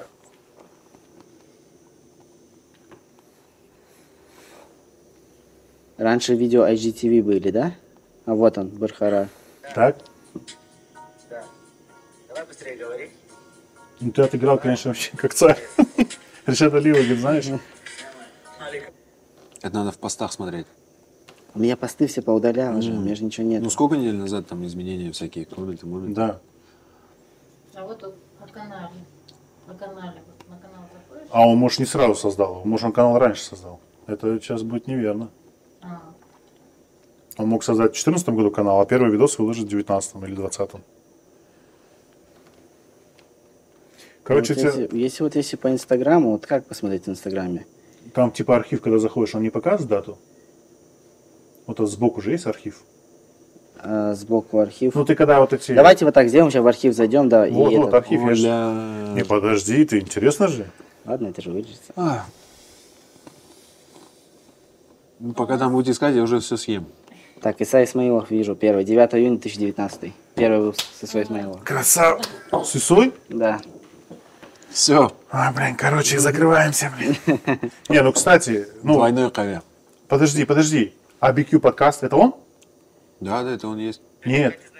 С Бахталиевым. С Бахталиевым нет, с Бахталиевым было это уже потом, еще одна попытка какая-то. Вот, я из-за этого и, короче, видишь, потому что вот, ты, по-моему, его позже, да, потом сделал? Да. Это было 9 июня 2020. Кстати, Вот он. там, если что... Вот, это было около нас. Тут, знаете, еще в чем принципиальная разница? Бархарар делалась на фоне ракушки, Да, я видел. а тут на фоне кирпича. Прям вот, наверное, вот крымские татары не могут вот просто отойти от всяких таких Это пасхалок. вообще Вот. отсылки, понимаешь? Да, вот всегда надо вот что-то такое. Блин. Сейчас кто там в 2025 будет, у него там будет газобетон. Такое. Кстати, хорошая тема. Не, на самом деле, вот ты говоришь, да, ты говоришь, что если бы я там продолжил, все. Мне интересно, у тебя какая цель была от этого? Вот ты вот сидишь, да, и такой думаешь, так, Личный. сделаю Бархарар. То есть ты хотел личный бренд развивать. Да. Так. На тот момент, Развивал личный бренд до того, как это стало мейнстримом. Мейнстримом, красава. И сколько серий тогда было? 14. да. 14 нет. Сколько серий? Нет, лет сколько тебе А, было? лет. 18. Ну, вообще нормально. Да. А ты вот эта камера, технические моменты, ты как там, что сделал? Все брали в аренду. А, в аренду? Понял. Не, ты понимаешь, почему ты говоришь сейчас, что, ну, как бы не хочешь? Уже не потянешь или что? Смелости нет. Я бы, наверное, другого формата просто сделал. Например? Помнишь, мы с тобой обсуждали? Да, вот, типа, как Круто, тот казах, круто. да? Я бы ходил бы, типа, как правильно смотреть? Есть бизнес-видео, вот там, где люди приходят по Как обзор этот, бизнеса делают. этот, как его, трансформатор, да? Да. Портнягин. Ты Ну, портняк? не Портняги, такого sorry, плана, sorry, но sorry. только в стиле крымского татарства, вот крымских коммерсов берем. Это вообще, это офигенная тема, вообще, реально крутая тема. И ты как бизнесмен... Но Как есть человек- проблема. Какая? Никто не скажет тебе даже плюс-минус там что-то конкретное. Да, я не А там и не говорят. Там прикол в чем? Они ходят по предприятию, типа, вот у нас так вот у нас Людочка работает, Хорошо, но триггеры же должны быть. например. Ну вот, например, да, там типа, сколько этот коммерс зарабатывает? Вот сколько, Да например, не. зарабатывает? Ты думаешь? Конечно. Нас почему сейчас выключат? Потому что мы до сих пор нам за час не сказали никакой цифры. Давай начнем. Давай. Вот с Эмир, этого начнем сколько ты подкаст. зарабатываешь? Нет, я знаю Мухаммеда цифры, я могу сказать. Не надо. Сейчас. Давай. Не надо. Ну, типа, реально, Подожди сейчас. Не, вообще, ты знаешь, мне кажется, что цифры это вообще неинтересно. Ну, по крайней мере, мне неинтересно. Мне кажется, что каждый бизнес, он все равно будет по-своему работать. То есть, что дадут ну цифры? хорошо, например, да, там есть да, у нас какие-то вот суперизвестные, да, там уже взрослый, состоявшийся бизнесмен, да? Там, Да. Например, я не знаю, вот, Shell, да? Шевет, ага. Шен. Нет, Shells, Герт, Shell. Шелс, ага. Типа, ну, я не знаю, один из самых обсуждаемых, один из самых успешных крымско-татарских бизнесменов в истории. Так.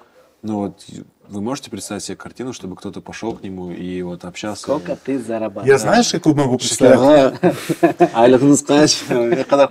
Ты знаешь, я могу представить себе картину, что, допустим, вот Энвер поехал к нему на производство, он говорит, ты знаешь, Энвер, я вот первый диван, короче, вот так сделал. Вот я про это. Да, это прикольно. Это прикольно? Но там 1-2 Ну, выпуска, без такого, возможно, да? так будут посмотреть, там, а на третий выпуск уже перестанут. Потому что, ну, психология, опять-таки, так работает. Мы же любим, да, там, конкретику. Копать. Если я смотрю видео про бизнес, мне надо понимать, что этот бизнес себя представляет. Хорошо, у него там, я не знаю, там, 1 миллион сотрудников, типа, а сколько он зарабатывает в итоге? Все-таки, мне кажется, ты говоришь с точки зрения, как будто бы какие-то вот ауты есть такое понятие, да? То есть как будто ты ищешь как возможность, как бизнес-модель. Да, да, А да. ты просто представь человека, он такой вообще, я не в Просто теме. на рахате Да, такой дома что лежит, такое, да, а и вот смотрит. диваны делает, да. Ну, прикольно. Ну, это же развлекательный контент, по сути. Ну что, все предприниматели, там всего там 5%. Развлекательный-познавательный. Да? Да, прикольно. Даже больше, знаете, не таких вот брать больших коммерсантов. Там, честно говоря, и, наверное, рассказывать особо нечего. Ну да, конечно, там просто уже империю создал. Ну, нет, Нечего. ну как?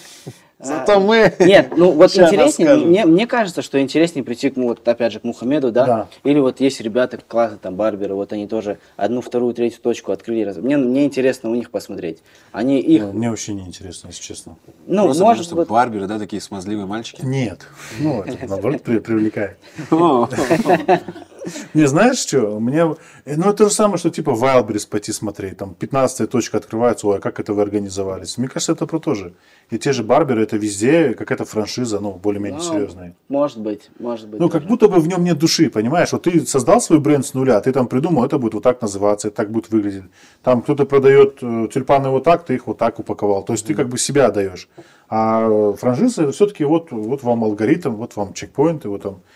не, франшиза, да, это 100%. Да. Ладно, короче, смотри, ну ты с подкастами подумай, ну вообще с контентом. Это на самом деле очень интересная вещь. И она, знаешь, мне кажется, она будет очень интересно твой бизнес трансформировать.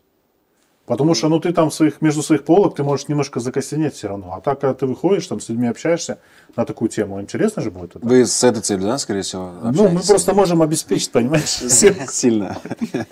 Не, на самом деле это, ну, интересно. А вот это вот мизансцена в этом, в BQ подкасте, это ты где делал? Дома у себя? Это на втором этаже, да, в недостройке. Ну, прикольно же.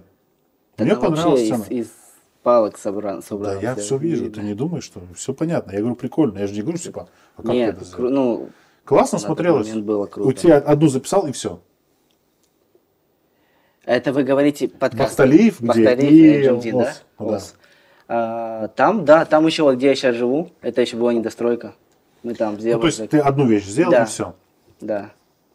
Ну, на тот момент мне понравилось, круто было, но я не стал продолжать. Ну, не, ладно, подкаст это вообще не то было. Это не зашло. Но то, что я и не стал продолжать. А вот первый BQ, этот именно Берхарар, он был крутой.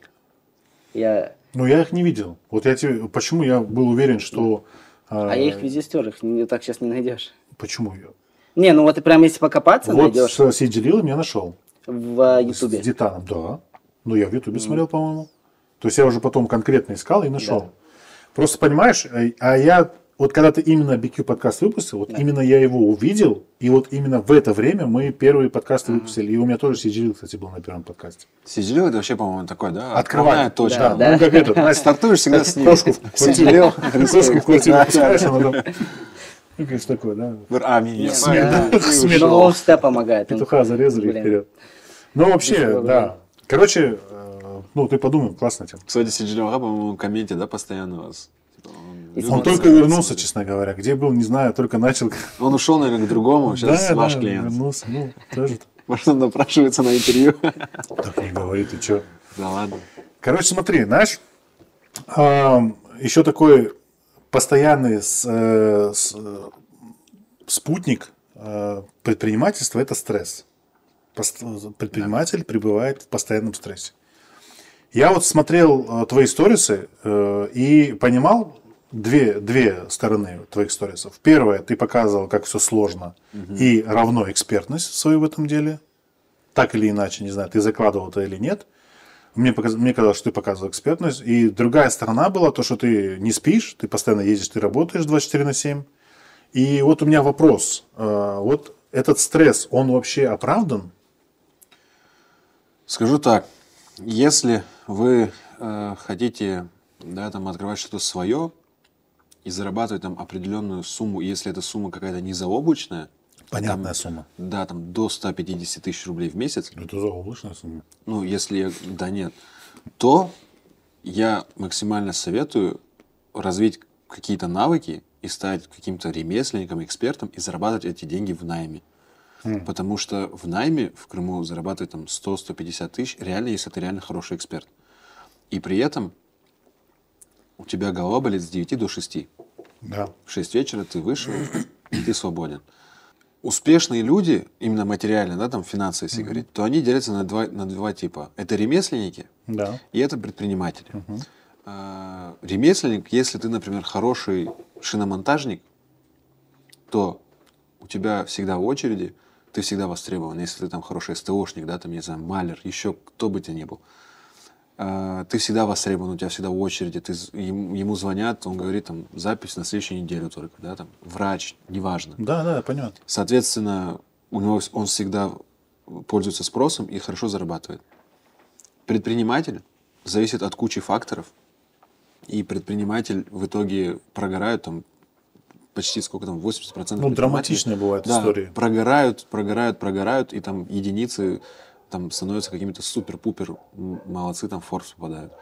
И в итоге, да, там, если ты хочешь стартовать что-то свое, то лучше подумай, стоит ли тебе, да, там, столько нервов тратить ради твоего результата. Потому что я знаю очень много людей, которые там работают постоянно, постоянно на суете, да, там, а там в конце месяца там они в ноль выходят, там 20 тысяч зарабатывают, 30 тысяч. Ну, может, это в начале какой-то период? Типа, это постоянно? Да, типа, и люди думают, что, типа, вау, ну, этого достаточно, да, там, зарабатывать 30-ку, значит, это вот мой максимум, наверное.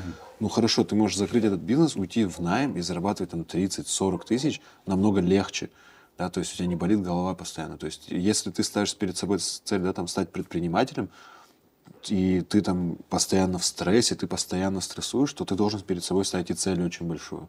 Но для этого нужно быть умным. Так, хорошо. А вот, кстати, почему крымские татары идут в торговлю? Потому что совсем немного ремесленников. Да, то есть пацаны заканчивают школу, у них нет там цели стать врачом, да, там, а стать, я не знаю, там, СТОшником, это как бы не престижно. Ну, что делать? Поступают там на юридический, как я, да, там почти на международное право. Да, там, ну, типа там такие все прикольные, заканчивают универ, и юристы никудышние. Ну, тусовка, да, какая-то? Да, и юристы никудышние, и куда идти работать, ничего не умеешь. Идешь работать абы кем, да, там. А чтобы не идти работать на завод, да, там, за 20-ку, откроют что-то свое. Донерку откроют. Откроют донерку, да, там, типа, и будут делать самую невкусную шаурму там за 100 рублей. Но зато свое же. За 200 какой 100. Не, демпингуешь рынок. Ни разу такого не В видел. этом-то и прикол, что, типа, ты делаешь хреновый продукт, но зато по самой сладкой цене, типа, чтобы... И все время тебя ломает, да, так? Да, ну и, короче, и в итоге, типа, отсюда и появляется так много торгашей, да, там, типа, потому что ты не умеешь ничего делать, а купи-продай, это же легко. Типа. То есть, ты думаешь, какой-то? Ну, это легче, чем, я не знаю, там, Чем разобраться, как операцию разбирать мотор в машине. То есть, получается, что какая-то экспертность, да, низкая? Конечно. Джайлик, А что делать? это бич очень большой. Что делать? Вот, слушать Дилайрага. Не, мне не надо слушать, Нас- вас нужно нас- слушать. Не, ну, Заходи, понятно, слушай. Ну, понятно. короче, в Хорошо. принципе, ну, как-то с этим бороться, я не знаю, сейчас в эпоху интернета, что угодно. То есть, получается, что вот этот стресс, он оправдан, когда высокие ставки. Да, то есть, ну, и, конечно, ты в любом случае ты должен знать, зачем ты это делаешь. И сколько ты это будешь делать? Сколько ты это будешь делать и что тебе это даст по итогу, да, то есть вот реально первый год мы с женой просто мы день и ночь напролет, мы не видели ничего, кроме работы, да, то есть меня друзья перестали приглашать куда-то просто потому, что они знают, что я всегда откажу, я не смогу. Это вот мы там спустя год, да, там наняли дополнительных сотрудников уже, да, там помимо флористов, которые мы делегировали большую часть своих задач. Кстати, у тебя написано в Инстаграме, что ты совладелец своего Да, бизнеса. потому что моя жена, мой партнер в бизнесе, прям мы... То есть у вас разный капитал? Нет, мы с ней вместе стартовали. Соответственно, то А есть вообще, как несправедливо было бы. ты вот смотришь на это, когда бизнесом, ну, там, друзья занимаются бизнесом? Вот, допустим, ты с Инвером, у Инвера есть деньги, Да. ты говоришь, Инвер, давай, короче, вот тема верная, 100%. Давай там ты 100 тысяч Да. даешь? Там, Ты 100 тысяч, я 100 тысяч. Не, А. ты 100 тысяч, а я вот буду не спать сутками. Да, это легко делается. То есть ты все Это рабочая модель? Конечно, все рабочее. Просто если ты все это прописываешь на берегу, и если ты не ожидаешь от такого партнерства, да, там понебратства, там мы с тобой, брат, да подумаешь, что там эта сотка, Да, что ты? давай еще соточку, да-то прогорела, но ничего, в следующий раз будет. Нет, мы с тобой друзья в жизни, но в работе мы с тобой партнеры, да, то Ну, есть ты же все у не нас можешь есть... прописать. Нет, почему не можешь? Можешь Прям прописать. все можно прописать? Ну, хорошо, что делать, если я прогорел? Я взял у тебя сотку, я прогорел. Что делать? Мы это прописываем. Ну, на начале все на хайпе, таком на подъеме, да, Вот в да том-то мы и не дело, прогорим, что- да мы все В том-то и нормально. дело, что ты должен в один момент остановить эту романтику, и ты должен просто хладнокровно сказать, нет, все, давай писать. Но если у тебя за плечами там 4 неудачных бизнеса, тебе проще прописать договор. А если ты вот просто, вот вы там универ закончили, вы такие там друзья, давай, короче, вот попробуем. Да, Но если не прописать, скорее всего, это плохо закончится. Ну, да, если это не- всегда, то есть все вот эти вот непрописанные договоренности, они вытекают в то, что я себе представил картину в одном Да, духе, да. а Энвер совсем по-другому. Энвер думал, что если я прогорю, то я ему там через год верну, а я себе подумал, да нет, что прогорел, Я оставался, он же сам дал. Да. Типа, все, значит, я ему ничего не должен. Вот и все, и мы поссорились, и до конца Не, жизни ну вот враги. здесь, видите, ситуация именно, когда я дал деньги, и он занимается. Это одно. А когда если Да мы... даже если мы с тобой равнозначные партнеры, да, там надо разделить, кто за что отвечает, да, там, например. Ну, понимаешь, когда равнозначные партнеры, как будто бы и риски одинаковые. Да. Хорошо, а я, например, я забил. Все, мы с ним стартанули вместе, полгода проходит, и я неактивный Ну, участник. допустим, вот он дал сотку, ты И я сотку дал положил, ты не спишь ночами, а Энвер говорит, Да. слушай, у меня там дела еще есть. И там. мне кажется, что он несправедливо Да. делит со мной прибыль пополам. Да. Как быть? Я То к же нему самое, подхожу, кстати. говорю, все, ты уходишь, я сам остаюсь. Нет, прописали. А Прописали. если мы это все прописали, я говорю, там прописано, да, там, все, ты отвечаешь там за техническое обеспечение предприятия, я отвечаю там за подбор персонала, там, я отвечаю там за продажи, ты отвечаешь там за продажи на этом рынке, я на этом рынке, да. Да. Мы с ним каждый месяц подводим итоги, вот, пожалуйста, как бы прописали. Ну, да. Хорошо, если я не смотрим. сделал. Если Ну ты вот. не сделал, значит, ну, мы дальше прописываем с тобой. В случае там регулярного невыполнения задач, там ты, я не знаю, там отдаешь какую-то часть, или я у тебя выкупаю твою часть, ну, все это прописывается. То есть это можно обратиться к юристу, который тебе на 30 страниц распишет заумными словами, или просто вместе вот по-пацански расписать, чтобы не было такого, что я себе представил одну картину, а ты другую. Ну, вообще, ты знаешь, мне кажется, что вот эта вот ошибка, когда ты не прописываешь договор, ты как будто бы, во-первых, уверен в своем деле, что оно 100% получится, и, во-вторых, ты такой, ну, опыта же нету особого, да? Ты думаешь, ну, попробуем, что там, сейчас будем двигаться, работать. А потом, когда начинаешь работать, вот есть такая поговорка, что 100 тысяч легко поделить, а миллион уже не делится. да. Вот получается такая проблема, да? Да, и потом все сложнее и сложнее. То есть, ну, кейсов очень много на самом деле, да, то есть люди ссорятся именно вот как партнеры, да, там абсолютно по разным причинам. Но если ты это все прописал, да, у тебя есть какой-то вот, я не знаю, документ, основываясь на котором можно хоть сказать, кто прав, кто не Но прав. он и держать будет уже по-другому все-таки. Да, то есть, да, например, если я там приду, вам начну жаловаться, какой инвер плохой, а инвер приходит, вам договор показывает, да нет, вот я по договору все четко делаю. Мухаммед себе нашифровал. Вот и все. Ну да. Поэтому все прописывать надо.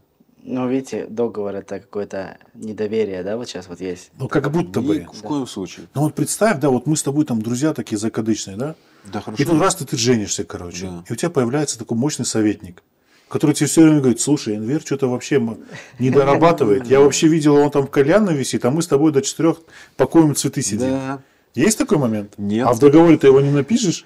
Да нет, блин, ну, я не знаю, просто если брать, да, картину, что мы с тобой адекватные люди, да, там, О, это без уже каких-то вообще что-то. заскоков, то это...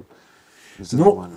да. Но иногда, да, там, если патовая ситуация, ты реально понимаешь, да, что, блин, ну вообще не получается, там, даже мы там все прописали и ничего не получается у нас нормально делать, ты платишь за свой опыт деньгами. Просто отступные даешь, все. Да, ты Выходишь просто, из ты бизнеса. заплатил за тут свою же, такую тут же на ошибку. кону же не деньги, понимаешь, а типа Отношения? дружба, да. Это еще больше риск, да, то есть деньги в этом случае для меня это меньший риск, Да. чем отношения. Просто понимаешь, в чем ловушка получается? Что когда ты везде видишь, что все зарабатывают деньги, отдыхают на Мальдивах, и ты тоже хочешь зарабатывать и быть независимым без начальника. Все же говорят, да? Да. Не работай на дядю. Ужасно. Первый, кого ты находишь, это твой друг. Да.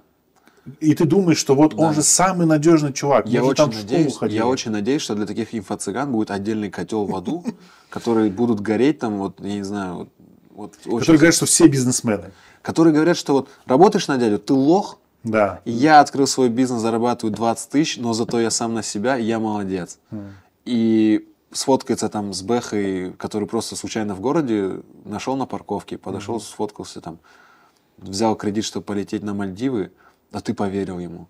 Это же очень большая ответственность. Да. Ну, а таких миллион людей. Они у тебя потом возьмут там 5 тысяч за курс, ну, это в лучшем случае 5, там сейчас 50-100, Ну да. и все, и катись ты потом на 400. Ну, я, кстати, вижу по Инстаграму, что многие покупают такие курсы. Очень многие Я их покупают. даже по дизайну Все ищут- узнаю. Все ищут какую-то волшебную таблеточку. Ее нет, получается. Нет этой таблеточки. И вот опять-таки, возвращаясь, я специально это все показывал, чтобы показать, Балар, нет этой таблеточки. Типа, ну, не получится реально вот так вот там, тому забашляй, и сидишь и ждешь.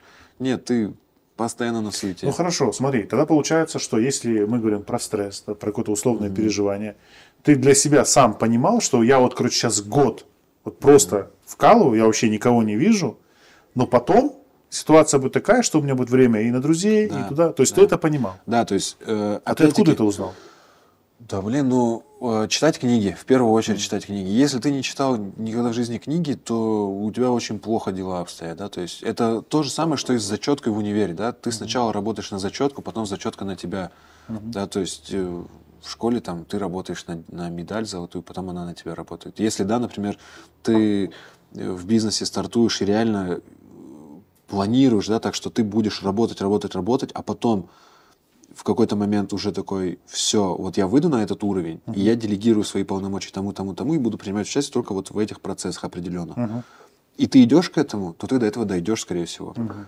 Да, то есть очень большая разница еще между предпринимателем, бизнесменом и самозанятым, да, то есть у нас все вот пацаны там, Да. не знаю, ларек открыли 5 Да. квадратных метров, я бизнесмен, да, там типа, и то он круглые сутки там сидит. Нет, ты самозанятый, ты сам себя просто занял. Да, Я да. самозанятый, который вот пытаюсь выйти на уровень там предпринимателя. Ну, в моем понимании, бизнесмен – это когда ты отдыхаешь, а у тебя деньги капают. Ну, то есть ты можешь куда-то уехать, а деньги все равно как бы зарабатываются.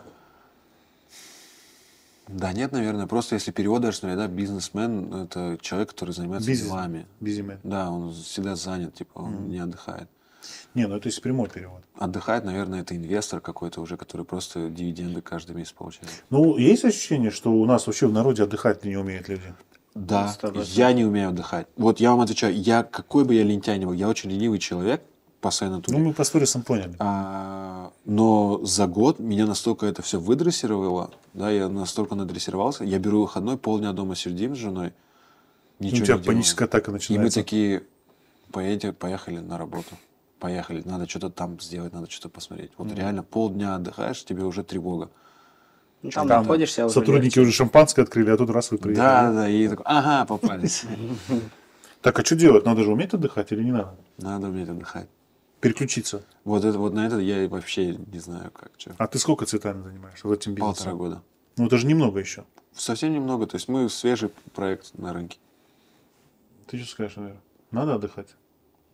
Ну, я больше... Вот просто у меня ограничено время. Я на рынке. Я не могу остаться до 12 и прийти раньше. Слушай, ты очень хорошо устроился, да? То есть у тебя в 9 часов работать в принципе не может быть. Да, А что ты потом делаешь? домой еду. к семье. Ну, дома Не, там. ну как, ну в основном у нас же семейный бизнес. У нас все вопросы решаются за ужином, Ну за да. столом. Да. И, ну, есть свои минусы. Где-то это минус, но где-то плюс. Но в основном вот семейные разговоры это тоже. У нас нету там, баба, как дела, что хорошо. У нас всегда так, что здесь будем делать, что здесь будем делать. А Вот как это же здесь? классно. Нет, это Не плохо. всегда классно. Серьезно? Конечно, Я у тебя хочу иногда отношения, семьи, я отношения хочу меняются. иногда. То есть у меня с женой то же самое, да, то есть Мы сейчас очень- до этого дойдем, подожди. Но мне иногда хочется с родителями сказать, баба, поехали там, То есть у вас отдохнем, а у нас отношения нет. другие, да? Ну, другие становятся все равно, партнерские, получается, больше, да? Да. Ну, они мои начальники, родители, там, мать, отец, да.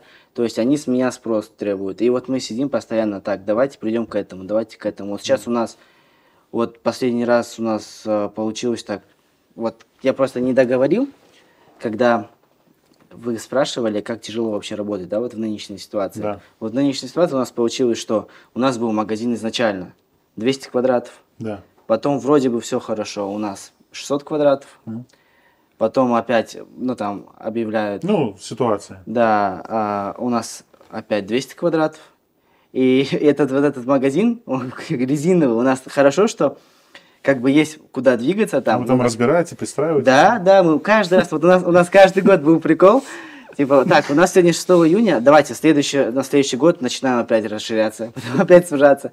В этом году получилось раньше, но в этом году, ну, интересная ситуация была у нас. Да. Должны были открыться конкуренты, но так получилось, что мы забрали территорию. Опять вот в этот тяжелый период мы Так расширились. получилось, забрали территорию. Люди живы вообще? Нет, у нас там есть пустая территория, которая... Какая быстрая победа. Да. Ну, пришлось как бы не по своей воле, но вот постоянно вот эти разговоры у нас. Так, вот сегодня мы это делаем, завтра это. И именно семейного такого разговора дома нет. Ну да, кстати. Вот и связан с этим вопрос, вообще вот бизнес с родственниками. Родители как бы, мне непонятно это. Ну, вот, допустим, да, вот у тебя есть опыт с родителями. Но ты когда организовываешь бизнес, ты же, первая твоя сеть, это родственники. Кого ты часто видишь, там, двоюродные, троюродные. Вот с ними работать можно вообще? Это очень опасно. Ну, то есть это очень опасно, потому что, знаете как, вот у нас, например, даже на работе мы стараемся выстраивать с сотрудниками максимально горизонтальные отношения. Да, у нас вообще нет такого, да, что начальник пришел. Горизонтально, это, то есть, это субординации нет у вас? Все равны, да, то есть все равны, все члены команды. Просто я отвечаю за одно, там, другой человек отвечает за другое. И это приводит к тому, что мы очень сближаемся, и любая конфронтация, она воспринимается очень близко к сердцу. И такое ощущение, как будто бы близкий человек, да, там против тебя быкует. Во-первых, почему ты на меня кричишь, да? Да, типа, ну и что ты начальник? Вот, да, типа. Да. И ты понимаешь, опа, это побочка, да, то есть Да. 90% времени это работает в плюс, потому что ребята максимально расслабленно, вдохновленно и классно работают, но вот в моменты конфронтации это очень сильно сказывается. Представьте, да, там, например, если ты работаешь с родителями, и ты думаешь, блин, нет, ну вот Яндекс это классная тема, да, там стоит платить 20 тысяч там, за максимальное продвижение. Они говорят, эй, балам, какой 20 тысяч, ты че? Плитку не положили. Да, ерунбинге, блин, мне когда чему мне помогать, типа, и опа, да, типа, и ты попробуй там повысить голос, это же уже плохо там. Не, ну я научился. Ты просто не приходишь, да, на ужин? Да, не, я научился. Я втихаря доношу, просто. Да, своего кармана. Нет, просто доносить Да, научился. ну, все равно это тяжело. Но смотри, все-таки это немножко другое, потому что и родители же смотрят, ты же там уже годами занимаешься, ты же тоже там, ну, условно говоря, там что-то понимаешь. Но вот про твою горизонталь, это вот, я считаю, это тоже очень серьезной ошибкой, потому что ты свой бизнес видишь масштабно, глобально. А наемный работник, какой бы он ни был бы твоим другом классным, но он масштабно не понимает. Да. И у тебя, получается, уходит много времени, чтобы объяснить этому человеку свое решение. Да. А когда этот человек не понимает смысл твоего решения, он начинает спрашивать, по-дружески, типа, Мухаммед, а что ты там такую ерунду говоришь? Давай вот так сделаем и все. Ты И вот пытаешься в чем ошибка, объяснить ему, понимаешь? он не понимает, Да, это, да. жиза вообще. То есть, очень а сильно. он же, получается, все риски и ответственность на нем. Да. Вот просто потом иногда вот как уколчик такой делаешь небольшой. Какой вот укол? мы работаем, но вот это ты должен делать.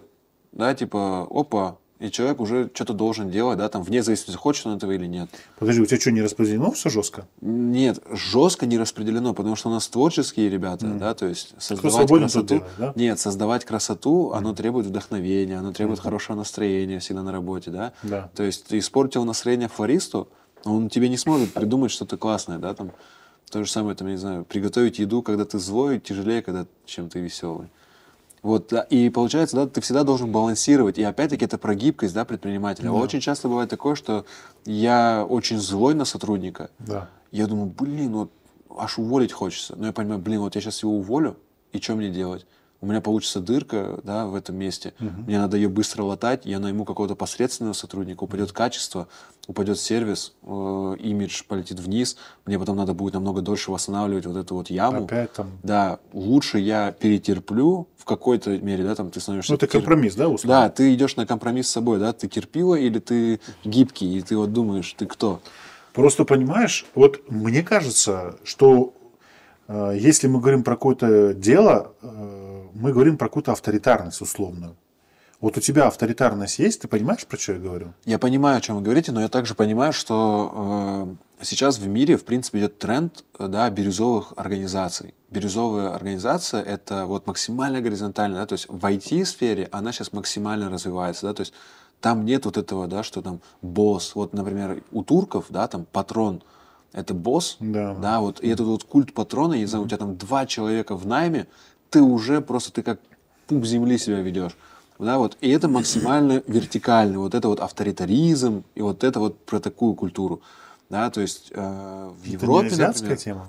я не Потому знаю, что про узбеков какая это тема. говорят, дай ему папку, деньги Да, не плати, дай да, папку. да. То есть, а вот в Европе, да, например, по-другому. В Европе они сейчас пытаются максимально горизонтально, Не, все смотри, равны, чтобы я- все чувствовали себя комфортно, чтобы никто никого не угнетал.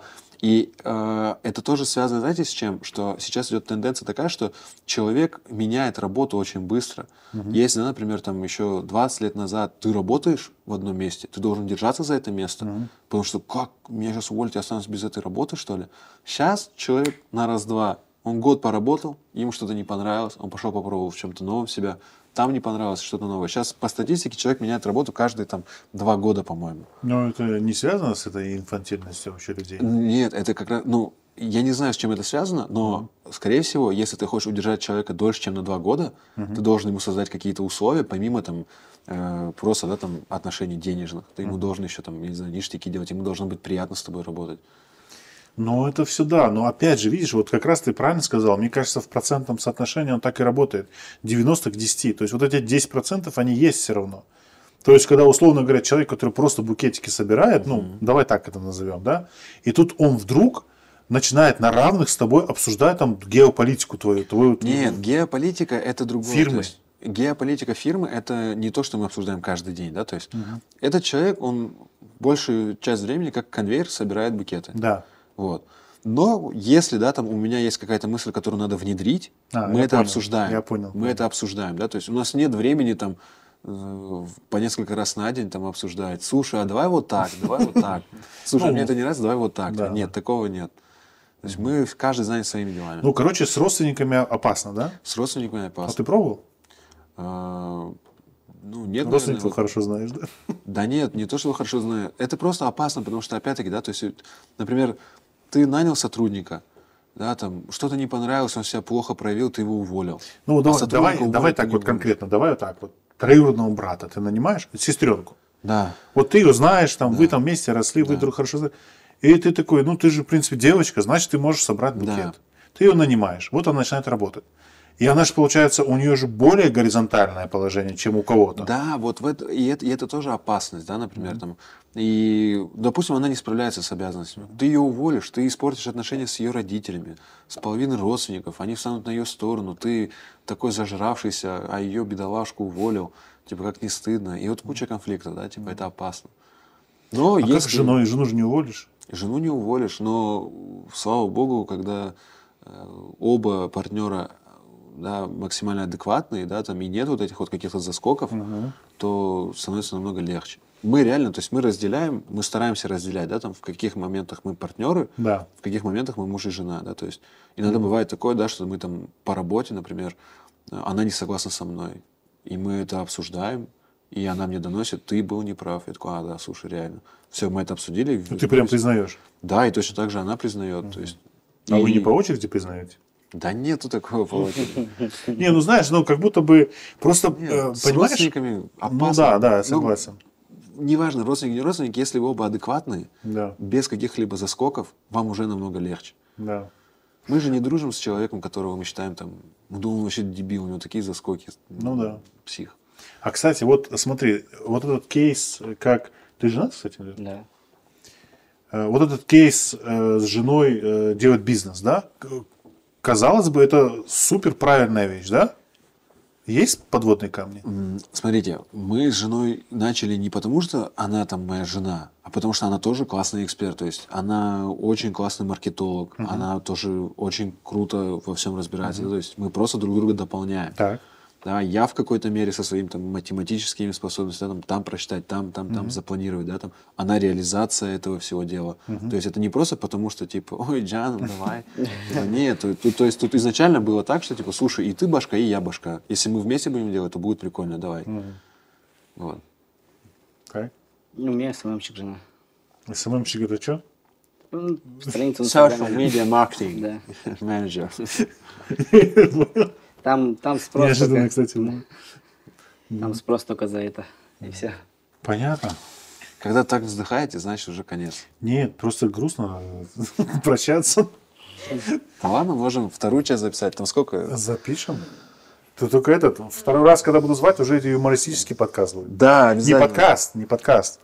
Сейчас не для камер скажу. Я но очень там- люблю Да, мы поприкалываться. сейчас мы сейчас будем двигаться, немножко в юмор будем. Если люди за кадром смеются, значит это круто.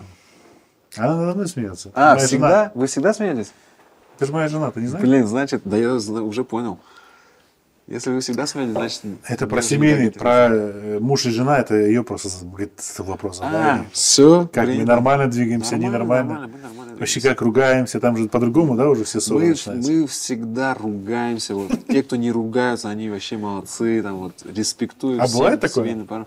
Не ругаться? Да. Ругаться, ну, не Не сильно. ругаться. Не ругаться. А, конечно. Бывает такое? Не, Ты не по-любому ругаешься? бывает. Вы же не ругаетесь. Да мы постоянно на ножах. Ты чё? Я думал, наоборот, немного Жестко. подыграет. Я просто Жестко. думала, что только мы вместе можем 24 на 7. Не, ну, это нормально. В смысле только мы? А, Вот, кстати, Мухаммед. вот проблема находиться 24 на 7. Вообще не проблема. Ну, нет, то есть, да, например, вот Это в однокомнатной квартире проблема. иногда там, например, да, там пацаны говорят, блин, домой надо, там жена ждет. А мне не надо, моя жена на работе, она со мной. Ты что, куда мне торопиться?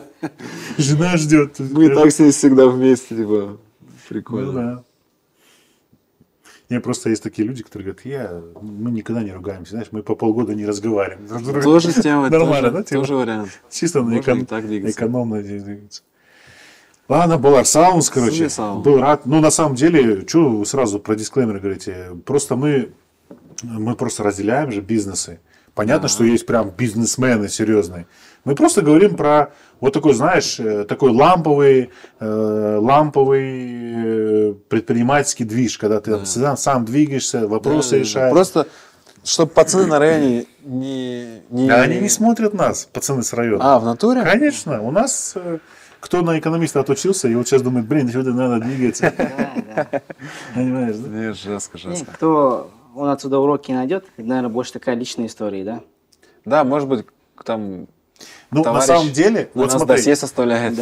на самом деле, вот ты говоришь, да, вот надо книги читать, и, может быть, мы говорим какие-то банальные вещи, очевидные, но на самом деле они супер неочевидные, когда что-то вот человек начинает что-то новое делать. Да. Вот с кассовым разрывом это классика вообще.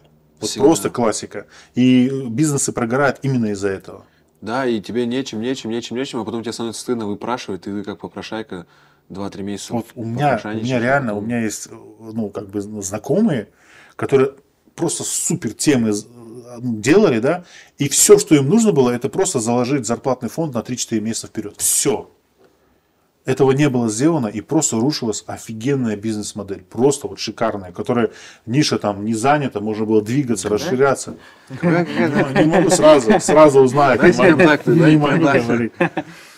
Вот, поэтому, ну, как бы видишь, что базовая, казалось бы, такая глупая маленькая ошибка, но вот она ведет там. Ну, учишься на ошибках очень много. Неважно, Блин, сколько ты такие- падал, да. да. Нет, ну, Важно, я что ты стал на один раз больше. Согласен. столько косяков было, которые вот сейчас думаешь, вот можно Сколько было сделать. стаканов разбил, да? Да, нет, там не в стаканах дело.